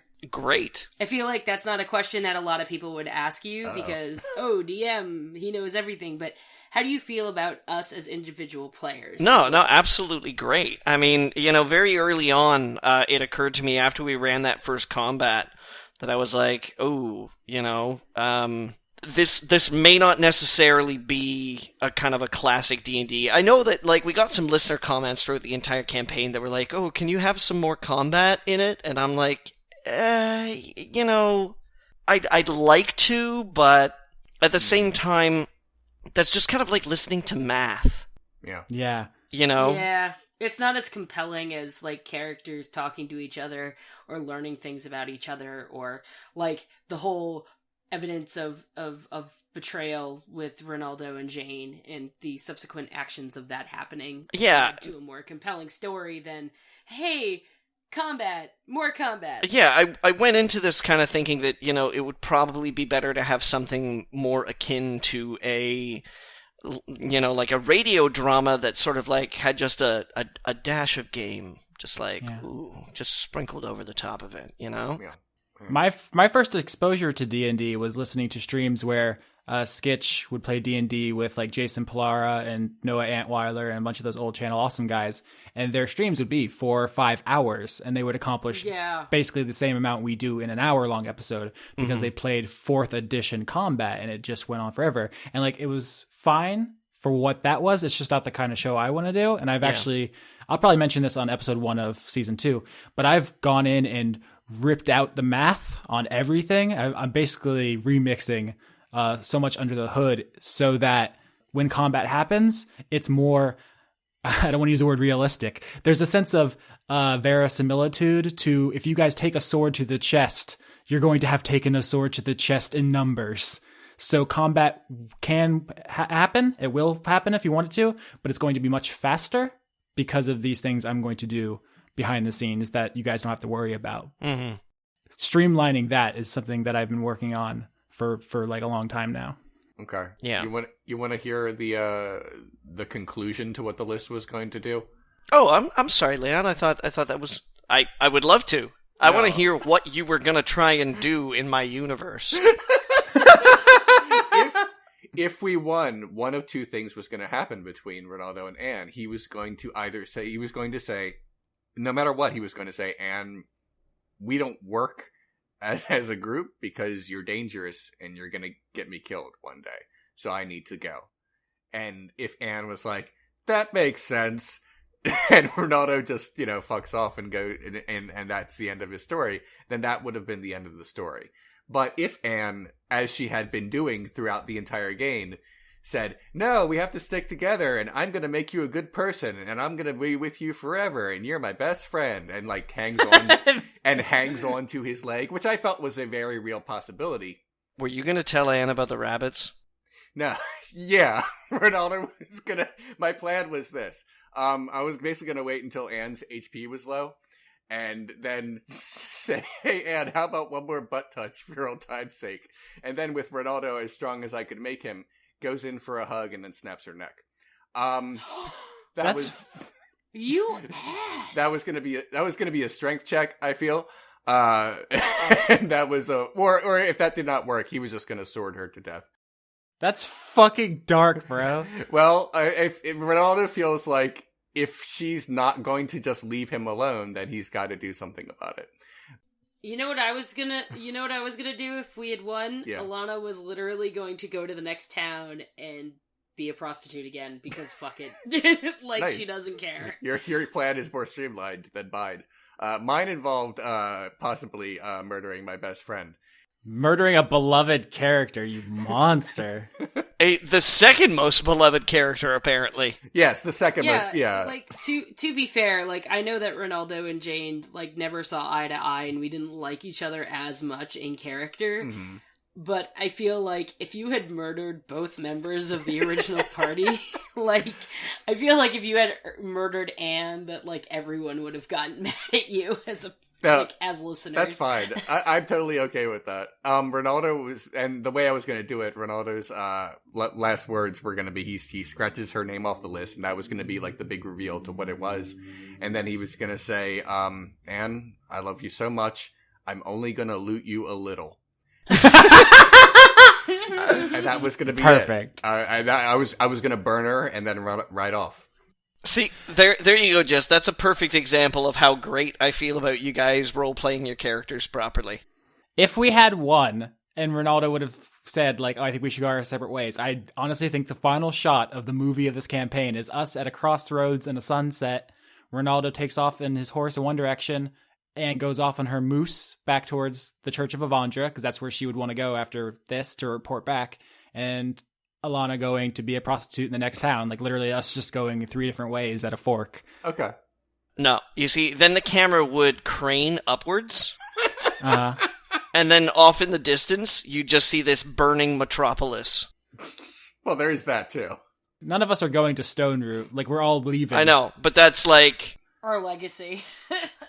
You guys you could have saved the world, but you burned a town to the ground. One of us burned a town to the ground. I did my best. You were complicit, Leon. I will say that had Jane survived and made it to the end of the campaign and we had won, I would say that if certain things had aligned the way they had and we had won, I think that Jane would have had the courage to go back home and right the wrongs her family has done and basically lead the people in general to overthrow her family. And everybody goes, hey, wait a minute, aren't you one of them? And then she'd be like, nah, it's fine. I lived in the woods for like years and then I saved the world. You're welcome, by the way. Nah, it's fine. I'm a hobo. Johnny, I know you don't plan like every last detail that far ahead, but if our party won and Rinaldo went looking for Silas, did he die in the fire or did he make it out? I don't want to know the answer to that question. I do. I don't want to know. You can close your ears and then somehow not edit this part. But I would like to know if romance had still been a possibility for Rinaldo at the end of the game. He was probably going to die in the fire. Okay, that's fair. I was just wondering. Okay, so my question to you is, and I'm sorry, Austin, in advance for your loss, but how did Marshmallow die? Did he just burn to death? I read it as smoke inhalation. That's what I read it as too, but did he also did he burn to death or was it smoke inhalation? It was smoke inhalation. Okay. Marshmallow was captured by the city guard. Oh. And was put into the dungeon. And you did give us plenty of warning. You did not spring that on us. It's just we were on a time crunch and we out of character and we had to finish up. So Yep. Yeah, and we decided not to go to the dungeon. Yeah. Yes, you did. Yeah. Oh well. And that is another one of my DM principles, is that player decisions have to have impact and they have to have consequences. And that runs both ways. All right? That if you throw a tough decision in front of the players, you can't just forgive them for making it and be like, oh, okay, well, I guess you made the more merciful of the two decisions, so nothing bad happens. Like, bad things have to happen. At the same time, you need to let player agency shine. So when players have really good ideas, or stuff that you hadn't thought of, stuff that you hadn't prepared for, it is downright dickish and, not in the spirit of the game to not go with it. All right. The episode An Option of Mercy, I feel like best exemplified that because, like you said, if they had gotten the dagger, we would have lost. That would have been a really bad consequence of our plan. And also, we chose not to go to the dungeon, which resulted in Marshmallow, which shows a consequence. But you rolled with our plan succeeding on the dice and let us have that win because we kind of earned it. Yeah. So right there, those basically that could have broken any way, but the way it did, I think, exemplified all the strengths of the way you ran your campaign all at once. Don't game your players. Don't be so dead set and focused that what you've written is the way that things have to go. You've got to be flexible. You've got to let the players feel like they have a stake, that they can get through this, that they can actually make a difference. Yeah, I feel like I've been in campaigns where the DM is like, hey, so you gotta do this, and then if we don't, like, the DM's like, well, you still gotta do this, and the players were kind of like, but we decided to do another thing instead, and, like, he was so adamant about it that we just, like, the campaign fell apart. So I feel like the balancing act of a DM is not only to anticipate character actions and make, like, contingency plans, but also be able to listen to players on that same token and be able to make the contingency plans in conjunction with what players decide. Yeah. So if they don't, you know, if player A decides thing 1 but the DM wants him to do like thing 4, like, you gotta be flexible with the fact that he wants to do thing 1, so let him fucking do thing 1. Totally. And have the consequences of thing 1 ripple. And if that ripple means that you eventually do thing 4, then fine. But the first ripple should not be like, hey, you need to do thing 4 right now. No. Yeah. Deal with the fallout of thing 1 and then move on. The absolute worst thing that you can say as a dungeon master in a tabletop role-playing game is, no, you can't do that. Yeah, exactly. Unless you physically cannot do it as a player. Like for example, like, you could tell Alana, like, if Alana was like, hey, I want to cast light, you could literally tell her, you don't have any magic, you actually cannot do that. Yeah. That's just about the player knowing how to play their character and respecting Yeah. the fiction. But it's improv. You have to yes and. Yeah, but there are, like, certain constraints to that. So, like, if you do not know, or if, for example, you're in a universe where certain magic does not work, or certain things do not work, like the whole Gorfinax dagger and the cord, like, all those weapons getting damaged, like, that's obviously a thing that those player and NPC characters could not do. They could not cut the cord because they did not have the right weapon. But that was, like, something that we discovered as players. So, I mean, there's a way to make it work, but the problem is that not every person, I think that most people have the potential to be a good player character, but it takes a certain kind of person to be a good DM and be able to balance those two things. I call it pulling a Father Carlos, when you just roll with your character's dumb shit. I don't know what that means. I don't but either, sure. but okay. No, I told you guys this Father Carlos story, my player who started a Yeah, cult. but- Oh, right, the kids, right? Yeah. Yes, okay. That was not planned for. Yeah, it was a thing. I have this Twitter up, guys, and my eyes just ran across another question. Okay. Robert Paulson asks, so Rinaldo's in hell, right? Yeah. I don't know. What is Gorfinax part of one of the 9 hells? Like, I don't know how that works in this universe. Now, Gorfinax kind of exists outside of the pantheon of gods in D&D 5th edition. Mm-hmm. Well, yeah, we made him up as a thought experiment, so yes, I'd assume. Yeah, it's the meat wheel. It's a mythos we've created. Yes. Yeah, it's the meat wheel. However, as a player character in D&D 5th edition, and one who publicly espouses his hatred for the gods, yeah, Rinaldo is suffering. He didn't say he hates the gods, he just says that he's neutral. He's neutral, so he would have went to the Outlands, which Yeah. is like this liminal space between afterlives where you wander forever, Yeah. never having a place to rest. Jane says she hates the gods. Rinaldo was like, eh.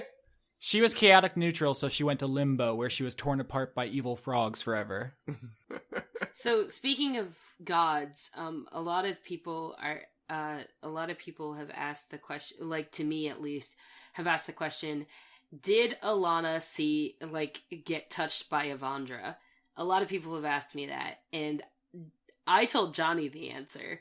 The answer is that I feel like between her house burning down and this dude coming into her life, literally murdering somebody downstairs from where she lives, and then being kept in her room, and then, like, taking her along for a ride along the rooftops on a dire ferret and meeting somebody who was someone she did not expect as a halfling, and then going on this adventure with these two people and learning, like, basically more than she wanted to.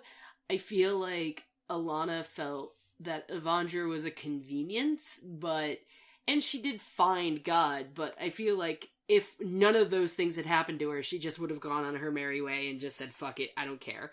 But because all of those things happened in such a rapid succession, like over the course of a few days, yes, I feel like she may not have been divinely inspired by Evandra, but she has felt some kind of touch from some kind of god. So that's the answer to that question. Vis-a-vis the poll is the question. Yeah. Well, we've been going on for almost 2.5 hours. Anything else you guys want to say before we go? I would like to say a couple words, actually. All right. So, you guys probably don't know this, but in my youth, I used to be a very prolific creative writer. I used to write short stories, poetry, other D&D campaigns, things like that.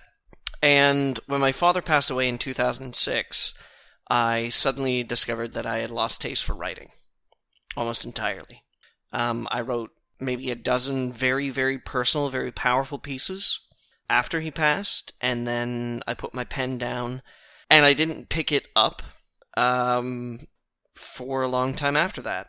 One of the reasons I started writing about games on Blistered Thumbs was that I used to love writing so much, and I had kind of like convinced myself that it was like, okay, you know, like if you did this thing, if you wrote about games every day, it would give you a chance to sit down and write every day, keep those muscles sharp, and, you know, maybe you'd find out that you loved it again. And that was okay, you know, for a little while. Austin knows what I'm talking about. There was probably more drama and hair pulling than was worth. But since then, I have probably written creative pieces like I could count on my fingers. And when I was, I guess, asked to DM the campaign for Dicefunk : Stone Root, I was a little worried. I was reticent because I hadn't really done any of this shit on a regular basis in almost a decade. So it was hard for me starting. It was difficult to kind of get that rhythm back and actually dedicate time every week to like being like, okay, this is my writing block. This is when, you know, I get my outline up and actually hammer some shit out on the keys. But in the end, I just want to say that I am actually rather proud of how it turned out. I hope you three, Leon, Austin, Jess, I hope you enjoyed yourself playing in this campaign with me. Oh, yeah. I hope that all of our listeners enjoyed listening to my overly overwrought ramblings. And I would like to thank, again, you three for doing this with me and having patience with me. And I would like to thank all of the listeners for continuing to tune in, for expressing interest, hopefully enjoying it, and making me feel like I haven't really lost it. So, thanks, everybody. And thank you, Johnny. I thought you did a great job. Oh, thank you, Johnny. You did it. Woo! We did it.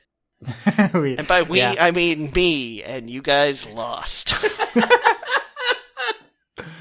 Yeah. Since this will be Jess's last episode for a while, can you give us the next time on Dice Funk, Jess? Oh, really? Oh, you're so nice. Okay, sure. Next time on Dice Funk. Yeah, I know it's like 20,000 gallons of rice, but, I mean, do you want it or not? Sorry, Leon. I had to kill your character during the character creation process, but I have a backup sheet here. All your stats are 3. Austin hates my character. Austin hates my character. Suck it.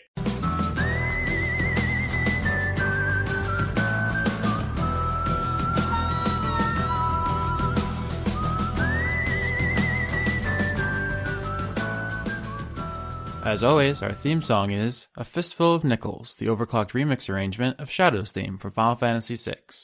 Executive producers for Dice Funk for the month of June 2016 are Joseph Timberlo, Ingmar Gremin, The Church of Gorfinax, Finch de Jong, Kirsten Haslinger, King Waza, James Bevan, Allison Ansell, Luke Powers, Michael Goodell, Wayne Witzke, Brent, Jason, Sarah Hanley, Neil, Melissa Booker, Keith Snyder, Esther, Cameron Abbas, Ariel Badger Release, Zenith Will Rule, Exley, Gary Sion, Dashon the Rage Monster, Carl, Harrison Andrew, Jade, Tarka, Jorit, Viger Arnston, Anna Stuhlfarer, Dylan, Giorgio Renna, Christopher Charlo, Cody Jackson, and August Rue.